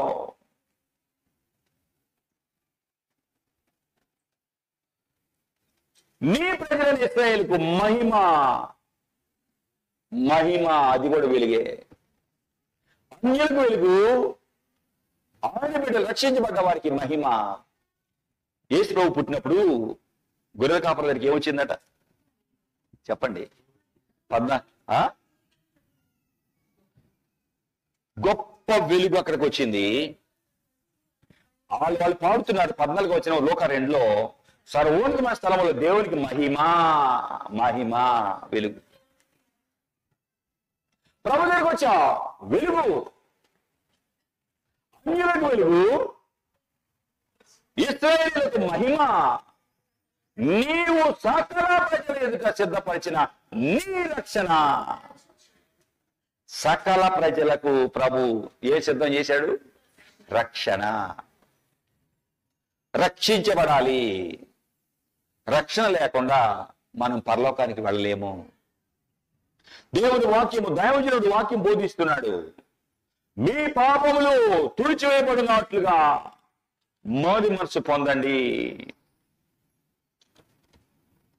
మీ పాపములు తుడిచివేయబడాలి, మారు మనసు పొందండి. ప్రియులారా, దైవజనుడు మాట్లాడుతున్నాడు. అపోస్తలుల కార్యాలు. దేవుని వెలుగు మీరు పొందుకోవాలి.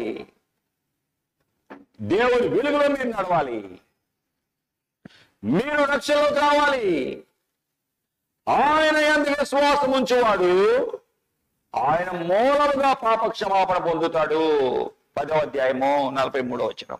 అపోస్తలుల కార్యాలు 10:43. ఆయన విశ్వాసం ఉంచేవాడు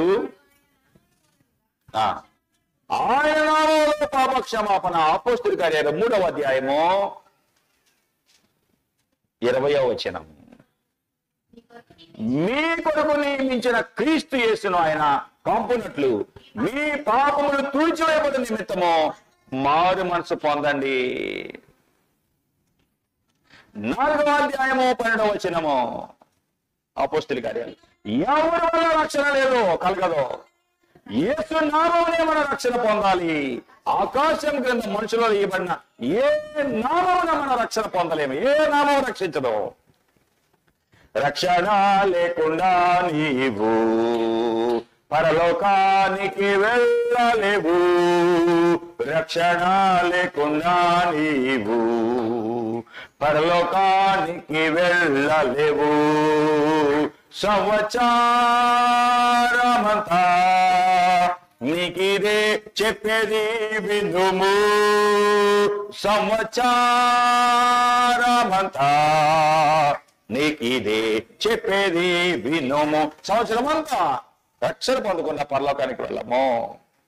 పరలోకానికి వెళ్ళాలంటే రక్షించబడాలి. రక్షణ వస్త్రం ఉండాలి. అపోస్తలుల కార్యాలు 17 అధ్యాయం 30వ వచనం.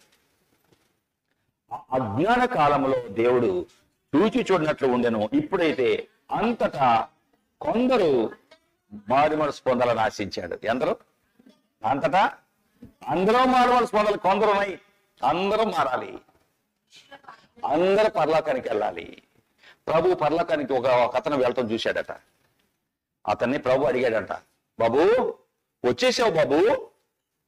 మత్తయి సువార్త 22వ అధ్యాయం 11వ వచనం. రాజు కూర్చున్న వారిని చూడ లోపలికి వచ్చి పెళ్లి వస్త్రం అంటే రక్షణ వస్త్రం ధరించుకోనని ఒకరిని చూచి, స్నేహితుడా పెళ్లి వస్త్రం లేకుండా ఇక్కడికి ఎలా వచ్చావు అని అడుగగా వాడు మౌని అయి ఉండెను. రాజు వీని కాళ్ళు చేతులు కట్టి వేలుపడి చీకట్లో త్రోసేయండి. అదే నరకం. అక్కడ ఏడుపు పళ్ళు కొరకటం ఉంటాయి. కాగా పిలువబడ్డ వారు అనేకులు, ఏర్పరచబడ్డ వారు కొద్ది మంది. పిలువబడ్డ వారు చాలా మందిని పిలిచాము రెండమ్మ మందిరానికి. వచ్చిన వాళ్ళు కొద్ది మంది. రక్షణ వస్త్రము, పెళ్లి వస్త్రం అంటే రక్షణ వస్త్రం. రక్షణ వస్త్రం లేకుండా పరలోకానికి మనం వెళ్ళలేం. ఎవరికి ఇస్తాడు దేవుడు ఈ రక్షణ వస్త్రం? ఎవరికి ఇస్తాడు చెప్పండి. కీర్తన గ్రంథము 149వ అధ్యాయం 4వ వచనం. కీర్తనలు 149:4. తన ప్రజలైన యెహోవా ప్రీతి గలవాడు, ఆయన దీనులను రక్షణతో అలంకరిస్తాడు. దీనులైన వారికి రక్షణ, తగ్గించుకున్న వాళ్ళకి రక్షణ. ప్రభు ఏం చెప్తే దానికి లోపల వారికి రక్షణ. ప్రభు ఒకటి చెప్తే ఇది నేను చేయనయ్యా, అలానే చేయనయ్యా, ఇలా ఉండనయ్యా, అలా ఉండనయ్యా అన్న వాళ్ళకి దేవుడు రక్షణ ఇవ్వడు. సాగులు చెప్పే వారిని రక్షణలో నడిపించడు. సాగులు చెప్పేవారు రక్షణ పోగొట్టుకుంటారు. ప్రభు ఒకరు చెప్తే ఒకరు చేస్తే వారికి ఆశీర్వాదము ఉండదు. ఆయన దీనులను రక్షణతో అలంకరిస్తాడు. మోషే రాత్రి ప్రభు సన్నిహితంగా ఎందుకు వెళ్ళాడు? మోషే దేవుడికి ఆయన సాత్వికుడు. భూమి మీద వారందరిలో మిక్కిలి సాత్వికుడు అంటే అంతగా తగ్గించుకునేవాడు, దీనుడు. దేవుడి దగ్గరికి వచ్చినప్పుడు ఆ మనసు నీకు వస్తుంది. నేను సాత్వికుడను, దీన మనసు కలవాడును. జకర్యా 9:9. నా దగ్గరికి వచ్చి నేర్చుకోండి ప్రభు చెప్పాడు. ఆయన దగ్గరికి వస్తే ప్రభు ఆయన మనసు మనకి ఇస్తాడండి. బహు గర్విష్ఠుడిని నేను, మామూలు గర్వం కాదు నాలో. ఎన్ని రకాల గర్వాలు మనిషిలో ఉంటాయో అంతా ఉన్నాయి. మా దేవుని వాక్యం విన్నాను, రక్షించబడ్డాను అనుకుంటున్నాను. దేవుడి మందిరంలో చేపలు వేయాలంటే నేనెందుకు ఎత్తాలి? నేనేమనుకున్నారు? నేనంటే మందిరంలో ఎవరో మామూలు ఎత్తుతారు, నేనెందుకు ఎత్తాలి? మేమేమనుకున్నాం? మా తల్లిదండ్రులు ఏమనుకున్నారు? మాకెంత ఆస్తి ఉందో తెలిసి ఏటో పిచ్చిగా గర్వం. చదువేంటో తెలుసా? ఏమనుకున్నారు? అంత గర్వంగా ఉండేవాడినండి. మారు మనసు పొందాను అనుకున్నాను, ప్రభులో ఉన్నాను అనుకున్నాను. దేవుడు ఒక దినాన దేవుడు ఆయన సేవకుడు నా కోసం సిద్ధం చేశాడు.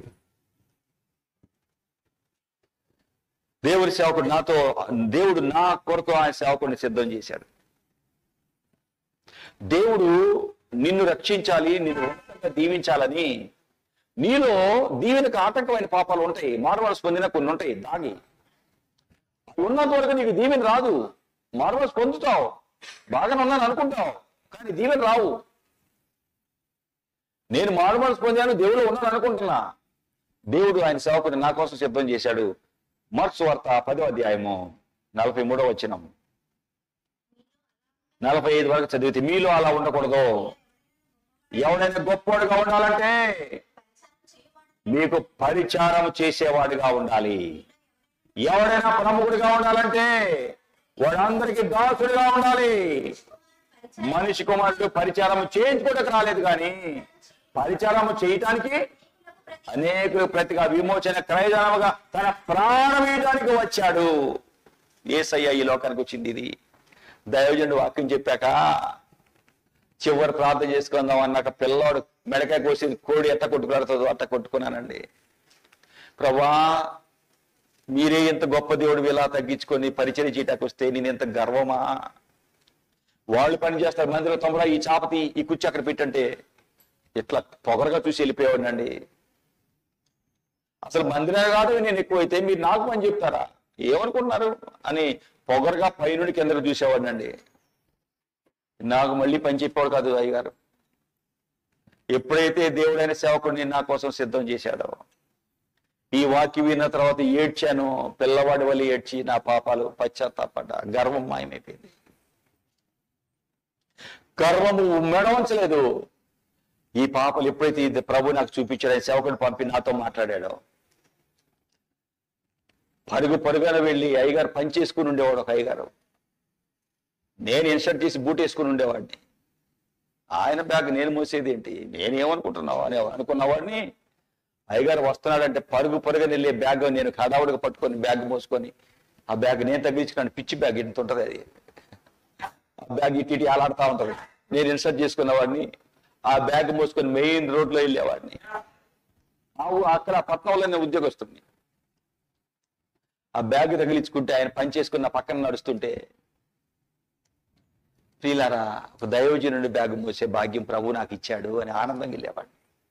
ఆ బ్యాగ్ పెట్టి అయ్యగారు నీళ్ళు ఇచ్చి పరుగున వెళ్ళి సెంటర్కి టిఫిన్ పట్టుకొని ఆయనకి ఇచ్చి, ఆయన తిన్న వరకు జాగ్రత్తగా కాచుకొని ఆ ప్లేట్ తీసుకెళ్లేవాడిని. ఉద్యోగం చేశాను నేను, ఒక అధికారిని. ఏమైంది? గర్వము విరిగిపోయింది. మీరు అలా ఉండకూడదు. ప్రముఖంగా అందరూ గొప్పల వాళ్ళ పెత్తనాలు చేస్తారు, అలా ఉండకూడదు. దాసుడిగా ఉండాలి. మనిషి కుమారుడు పరిచయం చేయడానికి అనేకులు క్రయధనముగా ప్రాణం ఇయటానికి వచ్చాడు.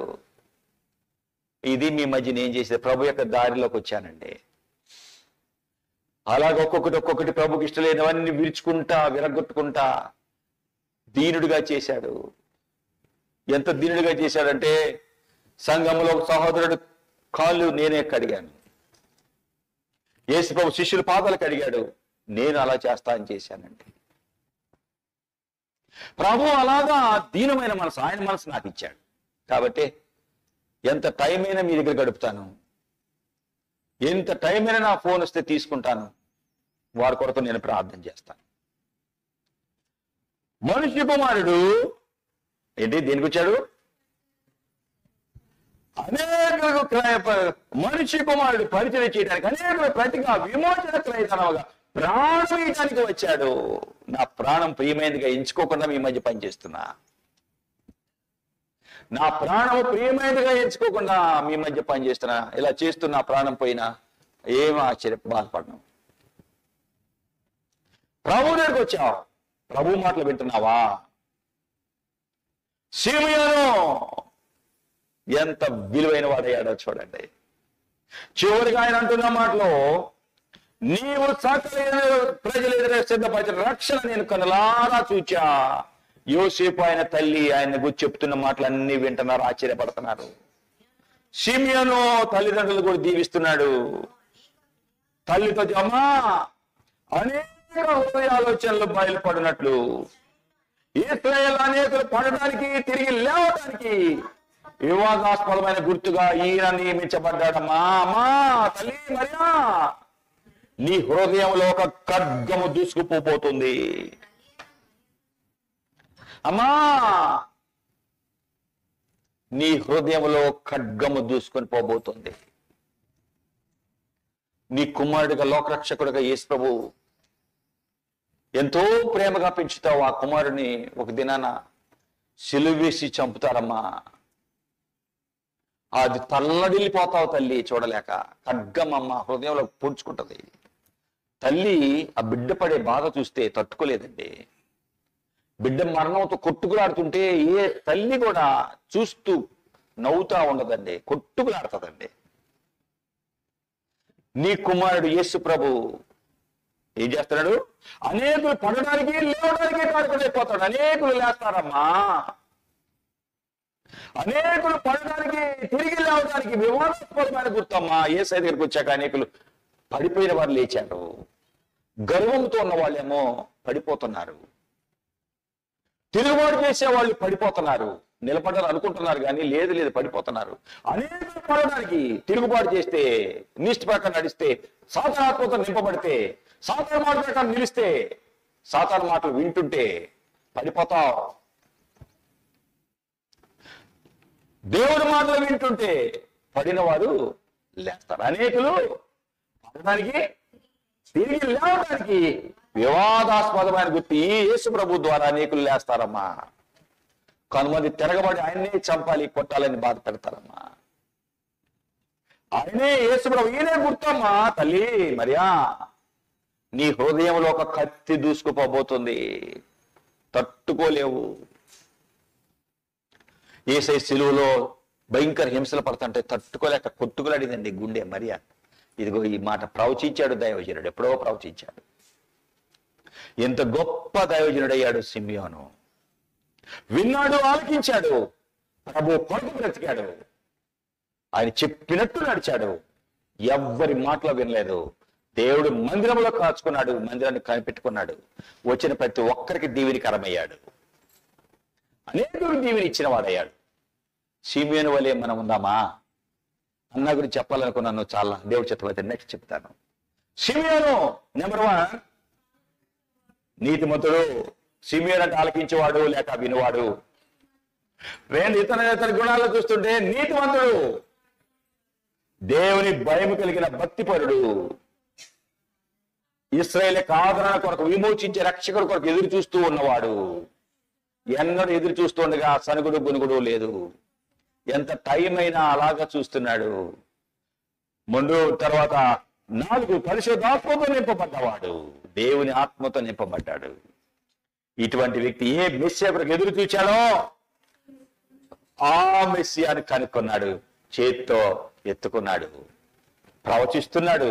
ఆ మెస్సియా రక్షకుడిని, నాదా అంటే భర్త, రాజా, భరించేవాడా, నాదా అంటే భర్త, అధికారి, గృహానికి అధికారి. ప్రవచిస్తున్నాడు. ఇప్పుడు నేను నిన్ను చూచాను కదయ్యా, ఇంకెళ్ళిపోతాయ్యా నేను, ఇంకా నాకు ఏ శరీర జీవితం మీద ఆశలు ఇవ్వయ్యా, నీకోసం ఉంచాడు నన్ను ప్రభు. చూచాను కదా నిన్ను, నేను ఇంకెళ్ళిపోతాను, నేను పరలోకానికి. నీవు అన్యజనులకు నిన్ను బయలుపరచడానికి వేడుకగా ఉన్నావు, అన్యులకు వెలిగి ఉండటానికి, నీ బిడ్డలు రక్షించబడ్డ వారికి మహిమకరంగా ఉండటానికి, సకల ప్రజల ఎదుట సిద్ధము చేసిన రక్షణ నేను చూచానయ్యా. నీ ద్వారా అనేకులు పడిపోయిన పడతారు, అనేకులు లేస్తారయ్యా. అమ్మా, హృదయంలో ఖడ్గం దూసుకువెళ్తుంది. అనేకులు పట్టడానికి లేవడానికి ఇతను కారకుడు అవుతాడు. నీ హృదయంలో ఖడ్గము దూసుకుపోతుంది. ఆయన తల్లి మరియకి ఈ మాటలు చెప్పాడు. గొప్ప ప్రవచనము. ప్రభు దగ్గరికి వచ్చావు, సిద్ధపరిచిన రక్షణ పొందావు, రక్షణ కాపాడుకున్నావా, పడుతున్నావా, లేచావా? అనేకులు పడడానికి తిరిగి లేవటానికి ఎలా ఉన్నాడండి? గుర్తుగా ఉన్నాడు. యేసయ్య వాక్యం విన్నాక పడిపోయిన వారు లేచారు. యేసు ప్రభు ఎరగను అని పొంగినటువంటి పేతురు యేసయ్య ఆయన వైపు చూడగానే ఏమయ్యాడండి? కొట్టుకున్నాడండి, గిలగిలా కొట్టుకున్నాడండి. 22వ అధ్యాయంలో సువార్త 40వ వచనం. ఓయి, అందుకు పేతురు, ఓయి నీవు చెప్పుంది నాకు తెలియదు అనిను. నువ్వు యేసయ్యను ఎరుగుదు, ఆయనతో ఉన్నావుగా అంటే, నో నో నో నో నేను లేను. మరి ఒకడు నిజంగా వీడు ఆయనతో కూడా ఉన్నాడు, వీడు గలిలేయుడు. 59వ వచనం. దృఢముగా చెప్తే పేతురు, ఓయి నాకు తెలియదు నువ్వు చెప్పేది. అతను ఇంకా మాట్లాడవచ్చుండగా కోడి కూచెను. ప్రభు తిరిగి పేతురు వైపు చూడగా, కోడి కుయ్యకు మునిపే 3 సార్లు ఎరగనని నన్ను బొంగుతావు అన్న మాట గుర్తు పెట్టుకొని లేచాడు. పడిపోయిన వాడు లేచాడు, పశ్చాత్తాపడి ఏడ్చాడండి. వెలుబలిపోయి సంతాపడి ఏడ్చాడు, ఎక్కువ పెట్టి ఏడ్చాడు, తిరిగి లేచాడు. అనేకులు పడడానికి విని లోపడిపోతే పడిపోతావు, విని దిద్దుకుంటే లేస్తావు. యేసయ్య మాటలు శ్రద్ధగా వింటే పడకుండా లేస్తావు. సరిగ్గా వింటే పడిపోయిన స్థితి గుర్తిస్తావు. సాతాను ఎలాగైనా నిన్ను పడేయాలనే చూస్తూ ఉంటాడు. నువ్వు మంచిగా ఉంటే వాడికి ఇష్టం లేదు, ఎవరిని బ్రింగాలా అని చూస్తూ ఉంటాడు సాతాను. మీకు దండం పెట్టి చెప్తా, సాతాను మాటలు వినకండి. నిన్ను బ్రింగి నరకాన్ని తీసుకెళ్లాలన్నదే. ఇది నిజమా అనుమానము, కోపము, ద్వేషము, వ్యతిరేక మనసు పెట్టి దేవుని సన్నిధి నుండి నిన్ను తొలగించి నరకపాత్రుడిగా చేయాలని వాడు చూస్తూ ఉంటాడు, నరకప్రాయులుగా చేయాలని చూస్తుంటాడు, పడేయాలని చూస్తూ ఉంటాడు. కానీ దేవుని వాక్యం ఏం చెబుతుంది? పడ్డవాడు ఏం చేయాలి? నిలబడ్డవాడు పడకుండా చూసుకోవాలి. తాను నిలుచున్నాను అన్నవాడు ఏం చేయాలట? పడకుండా చూసుకోవాలి. 1 కొరింథీ 10వ అధ్యాయము 13వ వచనము. నిలుచున్నాను అనుకున్నాడు పడకుండా జాగ్రత్త పడాలి. పడితే గ్రహించుకోవాలి, లేవాలి. అనేకులు పడడానికి, తిరిగి లేవటానికి వివాదాస్పద గుర్తుగా రక్షకుడు యేసు ప్రభు ఉన్నాడు. యేసయ్య నిన్ను లేపాలని, పరలోకంలో ఆయనతో ఉంచుకోవాలని ఆశిస్తుండగా ప్రభు మాటలు విని ఆయన కొరకు బ్రతుకుతావా లేక అలాగే ఉంటావా? ఆలోచించుకుందాం, ప్రార్థన చేసుకుందాం. సిమియోను లాంటి మనసు నాకు ఇవ్వయ్యా. ఎంతమందికి దీవెనయ్యాడయ్యా. అన్యులకు వెలుగుగా నువ్వు ఉన్నావని చెప్పాడయ్యా. మేము నీ వాక్యం విని ఇది నాన్న నిజ రక్షకుడిని నమ్ముకునే భాగ్యం ఇచ్చావయ్యా, నీకు వందనాలయ్యా. చెప్పు ప్రభు, చెప్పు.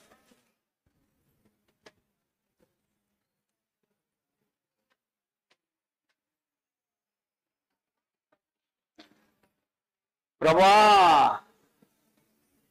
సిమియోనుకున్న లక్షణాలు ఇవ్వవా? వింటలేదు, సరిగా బ్రతకటలేదు నీ కొరకు. లోకాశలు నన్ను వెంటాడుతున్నాయి అయ్యా, నీ కొరకు నేను నిలబెట్టయ్యా. వినేవాడిగా కాదు, నీ కొరకు బ్రతుకువాడిగా చేయి.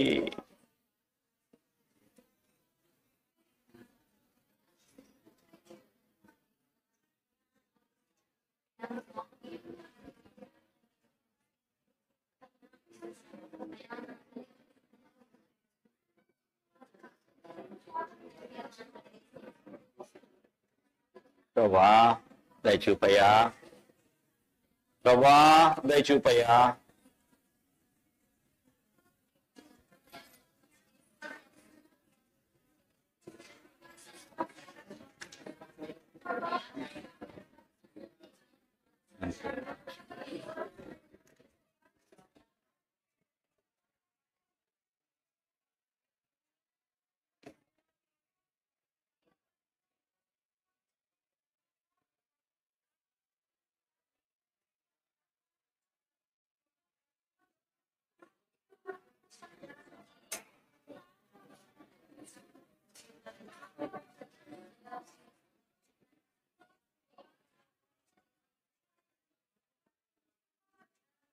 ప్రభా దయగలిగిన ఆయన యేసు ప్రభా, నీ పాద సన్నిధిలో చేరి మొరపెట్టుకోవడానికి ఇచ్చిన సమయాన్ని బట్టి వందనాలు. మీరు మమ్మల్ని ప్రేమించి మాకు ఇచ్చిన వాకులను బట్టి వందనాలు. సిమియోను గురించి, గొప్ప దైవజను గురించి మేము విన్నాం. ఎలాగా మీ కొరకు కనిపెట్టుకొని మిమ్మల్ని చూడగలిగాడు, ఎంత విలువైన మాటలు ప్రవచించాడు. మీ ఆత్మతో నింపబడ్డాడు కాబట్టే మీ కుమారుడికి అయ్యాడు. ఎంత విలువైన ప్రవచనాలు ఆయన చెప్పగలిగాడు తండ్రి. ప్రభా మా జీవితంలో అనేకులు దీవెనకరంగా ఉన్నట్లుగా దయచూపు. మా మాటలో బలహీనైన వారిని బలపరచాలి. కష్టాలలో ఉన్న వారికి సహాయపడాలి. బలహీనైన వారిని ఇంకా బలహీనపరిచేవారిగా మా మాటలు ఉండవద్దు. కష్టంలో ఉన్న వారికి ఇంకా కష్టాలు తెచ్చేవారిగా మా జీవితాలు మా మాటలు ఉండనివ్వద్దు. కష్టంలో ఉన్నవారిని, బలహీనంగా ఉన్నవారిని, బాధలో ఉన్నవారిని బలపరిచేయగా, బాగు చేసేయగా, ఆదరించేయగా మా మాటలు ఉండునట్లుగా దయచూపండి. సిమియోను జీవితము ఎంత మందికి దీవెన అయ్యిందయ్యా. మీరు మమ్మల్ని మీ మందిరాన్ని తెచ్చావు, ఎందుకు మమ్మల్ని రక్షించావు? అనేకులు దీవెనగా ఉండాలని కదా. కాబట్టి తండ్రి, అనేకులు దీవెనకరంగా ఉండేవారిగా మమ్మల్ని సిద్ధము చేయండి. ఈ దిన విత్తబడిన వాక్యాన్ని ముద్ర వేయండి, భద్రపరచండి. అయోగ్యుడి నా ప్రార్థన ఆలకించండి. యేసులో నడుచున్నాం తండ్రి, ఆమేన్, ఆమేన్. మనందరము లేచి నిలవబడి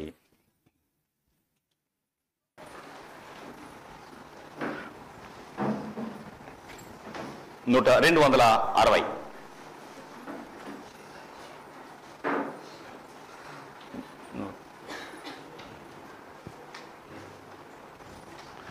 ఓహో క్రైస్తవుడా,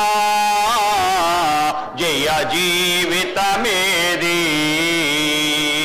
జల్లించెను సాతాను నిన్ను, జారితివే మరివే సారితివే.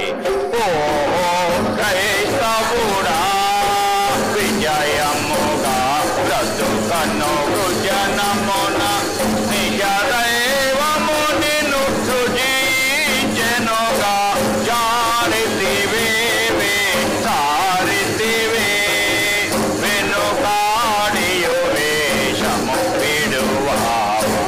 ఓహో క్రైస్తవుడా, సాతానుని వడిలో ఎదురించి, సర్వేశుని బోధలు ఎదిరించి, మానసము మతిగారినను, మలినమును మలుపగలేవా.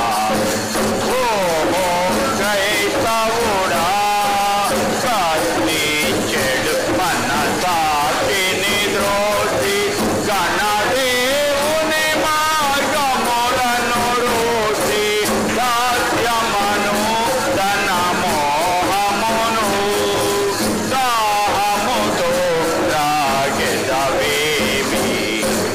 ఓహో క్రైస్తవుడా, ఆత్మలో ఆనందము అనగావి, ఆవేశములే కనుడిగా జారి, అన్నిటిలోనే అది కూడా నన్ను ఆర్పాటము చేసేదవేమి. ఓహో క్రైస్తవుడా, ఎన్నో మేలులు కరుణములు యేసుడు నీకివ్వగా కరుణించి, తామసము మరి చేయుదువా, తండ్రి కౌగిలించేరవా. ఓహో క్రైస్తవుడా, జయ జీవితమేది, జల్లించెను సాతాను నిన్ను, జారితివే మరివే దారితివే. ఓహో క్రైస్తవుడా. ఓకే, దయతో కూర్చోనండి త్వరగా. ఈ పలహారం మీ ముందు ఉంది, అది చిన్న సాక్ష్యం అయ్యాక దీవెనిస్తాను మీకు. ఇక్కడ నిలబడండి, ఇక్కడ సాక్ష్యం ఇక్కడ రండి. ఓకే, మీకు జ్యోతలకి రండి, ఇక్కడికి రండి, పొంగు. ప్రభా ఈ పలహారాన్ని దీవించండి, వీటిని ఆశీర్వదించండి, సిద్ధం చేసి బిడ్డలకు తగిన దీవెన దయచేయండి. కుటుంబంలో ఉన్న ప్రతి లోటును మీరు తీర్చండి. మీరే ప్రేమించి ఇచ్చారు, వీటిని తీసుకుంటున్న బిడ్డలకు తగిన దీవెన దయచేయండి. వేసినా నడుచున్నాం కదా. ఆమేన్. త్వరగా చెప్పండి. వినండి వినండి, ఈ సాక్ష్యాలు త్వరగా వచ్చేయండి. సాక్ష్యాలు చెప్పేవాళ్ళందరూ ఇక్కడ రండి, ఈలోపు అందించండి. ఓకే, బిస్కెట్లు కూడా. జనవరి 1 రోజు అయితే నాకెంతో హెల్త్ బాగాలేదు. నేనైతే అందరు సాక్ష్యాలు విన్నాక నేను కూడా సాక్ష్యం చూద్దాము అని నేను ఎంతగానో అనుకున్నాను. కానీ ఎంతో బాధాకరంగా ఆ 3 రోజులనైతే నేను ఎంతగానో బాధపడ్డాను. దేవుడి దయ వల్ల నేనైతే ఎంతో బలహీనరాలను అవుతున్నాను. మీ సంఘంతో ప్రార్థన చేశాను. దేవుడి సేవకులు అయితే నా కొరకు ప్రార్థన చేశారు. దేవుడు ఎంతగానో కృప చూపించారు. ఇంకా మా కుటుంబం కొరకు మా కొరకు ప్రార్థన చేయమని మీ అందరిని వేడుకుంటున్నాను. ఈ సాక్ష్యం దేవుడు దీవించగా. త్వరగా చెప్పమ్మా, త్వరగా రండి. అయ్యగారికి అమ్మగారికి ఉన్నాను, మీ అందరికీ ఉన్నాను. గత వారం అంతకుముందు అమ్మాయిలు వచ్చారు ఇక్కడికి పండగకి. వచ్చిన దానికి అక్కడ వాంటర్ మంటుందంటే చిన్నపిల్ల తెలియక గోడ మీద గీట్లు తీసిందంట. గీత వాంటర్ మంటుందంటే ఈ రూమ్లో నుంచి వెళ్ళిపోండి అని చెబుతుందంట. చెబుతుంటే వీళ్ళు పండగ కదా, పండగ వచ్చిన తర్వాత వేరే రూమ్ చూసుకుని వెళ్ళిపోదాం అనుకుంటున్నారంట. అయినా అబ్బాయి ఎక్కడ ఉండాలంటే అబ్బాయి రోజు చదువుతుందంట. వెళ్ళిపోమంటే మీరు వెళ్ళిపోరండి, మీ పాప ఎట్టి గీట్లు గీసింది, ఎవరైనా తీసుకోవాలంటే మళ్ళీ వచ్చి ఉండాలంటే ఉంటారా, అది ఇది గొడవాడుతుందంట. మళ్ళీ ఎదుగాక చిన్నపిల్లలు కదా, దండం కడుతుంటే దండం కూడా తీయమంటే మీకు లెక్క లేకుండా దండాలు కడుతున్నారు, గీట్లు గీస్తున్నారు, అసలు ఈ రూమ్లో నుంచి వెళ్ళిపోమంటే వెళ్ళిపోవారేంది అని చెప్పి అంటుందంట.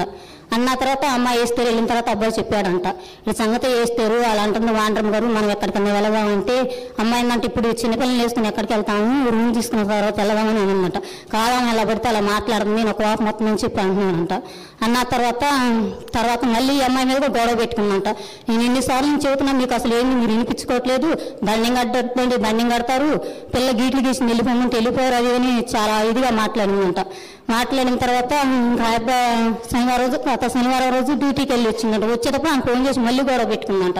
ఆ అబ్బాయి కోపం వచ్చి వేరే చోట ఎక్కడో దూరం అంటే చాలా దూరం దగ్గర మురికి ప్రాంతం అంటే అదంతా అక్కడికి వెళ్ళి రూమ్ చూసుకున్నానంట. చూసుకుని వేస్తారు చెప్పకుండా ఆదివారం రోజు గత ఆదివారం అంటే వచ్చి ఇంకా మళ్ళీ ఆదివారం రోజు వచ్చి అబ్బాయి అంటే గబగబా ఆటో తీసుకుని వచ్చిందంట ఈ అమ్మాయితో చెప్పకుండా. ఈ అమ్మాయి అంటే ఎక్కడికి వెళ్దామా, ఏంటి మా మీకు అసలు లెక్క చేయకుండా కాదు, ఇక్కడి నుంచి మనం వెళ్ళిపోయారా అని ఆటో తీసుకొచ్చి ఇంకా సామాన్ వేసి పిల్లలు ఎక్కిస్తున్నారంట. అదంతా మురికి ప్రాంతం అంటే అక్కడికి వెళ్ళారంట. వేస్తారని సుందరి కూడా వెళ్ళిన తర్వాత ఇద్దరు కలిసి బోర్ నీడిచారంట. అసలు చండాలంగా ఉందంట, రూమ్ బాగాలేదంట, అక్కడ ఎవరు తెలియదంట ప్రజలు. ఆ చిన్నపిల్లలు వేస్తున్నారు ఉండాలని ఇంక ఓడుతుంది. నేను ఇక్కడ చర్చికి నుంచి వెళ్ళిన తర్వాత ఫోన్ చేయలేదు అని ఇంకా నైట్ చేయలేదు, పొద్దున కూడా చేయలేదు అని చేసినప్పుడు వాళ్ళిద్దరూ ఏడుతున్నారు. ఏమైందమ్మా ఏంటంటే మాయ చెప్పే కొందికి ఈ స్థలం అంతా బాగోలేదమ్మా, ఇక్కడికి తీసుకొచ్చిండు, అసలు ఏం బాగలేదు, రూమ్ బాగలేదు, ఎవరు తెలియదు, చాలా దూరం ఇది, మాకు చాలా భయం వేస్తుంది ఇక్కడ ఉంటానికి అని చెప్పి ఏడ్చారు అద్దరు. ఏడ్చినప్పుడు నేను కొనుక్కొని ప్రార్థన చేసుకున్నా. వేస్తే నువ్వైతే తోడుగా ఉండే దేవుడి ఇష్టమైతే మరి సాయంకాలం అన్న ఎక్కడన్నా మంచి రూమ్ దొరికేటట్టు మీరు సహాయం చేయమని అడిగినప్పుడు అది అబ్బాయి ఫ్రెండ్ ఒక అబ్బాయి ఉండంట. అబ్బాయి ఉండి సూర్య ఇక్కడ ఒక రూమ్ ఉంది, ఆ రూమ్లో మీరు ఉంటారని చెప్పి అడిగిందంట. అడిగినప్పుడు రాత్రి మళ్ళీ 9 నేను ఫోన్ చేశా, అమ్మ ఎలా ఉండారు ఏంటి పిల్లలు మరి నిద్రపోయారా, అది కొత్త స్థలం కదా మరి ఎట్టుందా రూమ్ అంతా ఇదంటే, అమ్మ లేదమ్మా మళ్ళీ మేము ఆటో తీసుకొచ్చుకుని వేరే రూమ్కి అమ్మ మామయ్య ఫ్రెండ్ ఫోన్ చేశాడమ్మా, చేస్తే రూమ్ అక్కడ దొరికింది, మళ్ళీ అక్కడికి వెళ్ళామని చెప్పారు. చెప్పిన తర్వాత వేస్తే మీకు వందనాలే, మీ ప్రార్థన చేసుకున్న ప్రార్థన ఎక్కడ వ్యర్థమైపోదు, ఇంకా నేను మనసులో కొనుక్కుని కన్నీరు కాచి ప్రార్థన చేస్తున్నా. వేస్తే ఆ మంచి రూమ్ దొరకాలి, ఆ బిడ్డకు మంచి సహాయపడేలు దొరకాలి, ఎందుకంటే చిన్న బిడ్డలు ఇద్దరు మరి ఎవరో తోడుగా ఉండరు, మీరైతే తండ్రి తోడుగా ఉండే తండ్రి, ఆ బిడ్డ అడిగిన దాన్ని మీరు అక్కర్లు తీర్చగలిగే దేవుడి అని నేను ప్రార్థన చేసుకున్న తర్వాత మళ్ళీ ఫోన్ చేసినప్పుడు మళ్ళీ నేను ఇంకా 9 మోహాలు తండ్రి చేసాయి, చేసిన నీళ్లు బట్టి నీకు వందనాలని చెప్పుకున్నాను. దేవుడు సహాయం చేసిండు. ఈ రోజు ఎస్తేరు సౌందర్య అబ్బాయి అందరు కలిసి మళ్ళీ చర్చికి వెళ్తాను, దేవుడు సహాయం చేసిండు. మీ అందరికి వందనాలు. ఆ చిన్న బిడ్డ కూడా మొన్న శుక్రవారం రోజు హాస్పిటల్ తీసిపోయారంట. తీసిపోతే డాక్టర్ గారు అన్నంటే పర్లేదమ్మా కొంచెం ఇంకా మళ్ళీ ఒకసారి వస్తే సరిపోద్దని చెప్పారంట. ఆ చిన్న బిడ్డ కంటి కొరకు కూడా మీరు అందరూ ప్రార్థన చేయండి. మీదంతా దేవుడి కృప. అయ్యగారు చేసే ప్రార్థన మన సంఘ ప్రియులు చేసే ప్రార్థన ఎప్పుడు వ్యర్థమైపోదని నేను గుర్తిస్తూ ఉంటా. చేసే దైవ సేవకులు గొప్ప సేవకులు దొరికితే గొప్ప ధన్యత అనమాట నాకు. అదే సేవకులు లేకపోతే ఎప్పుడో నశించిపోవాల్సిందని ప్రేమించి సేవకులు నా పట్ల మా గ్రామానికి తీసుకొచ్చానని నేను ఎప్పుడు అనుకుంటూ ప్రార్థిస్తూ ఉంటాను. ఇంకా కుటుంబం కొరకు ప్రార్థన చేయమని మీ అందరిని అడుగుతూ నా చిన్న సాక్ష్యం దేవుడు దీవించును గాక. వేలు బట్టి ప్రభుని స్తుతిస్తున్నాం. అయ్యగారికి అమ్మగారికి వందనాలు, సంఘానికి మీ అందరికీ వందనాలు. అయితే నెల కింద రఫీ పడిన విషయం మీ అందరికీ తెలుసు అనమాట.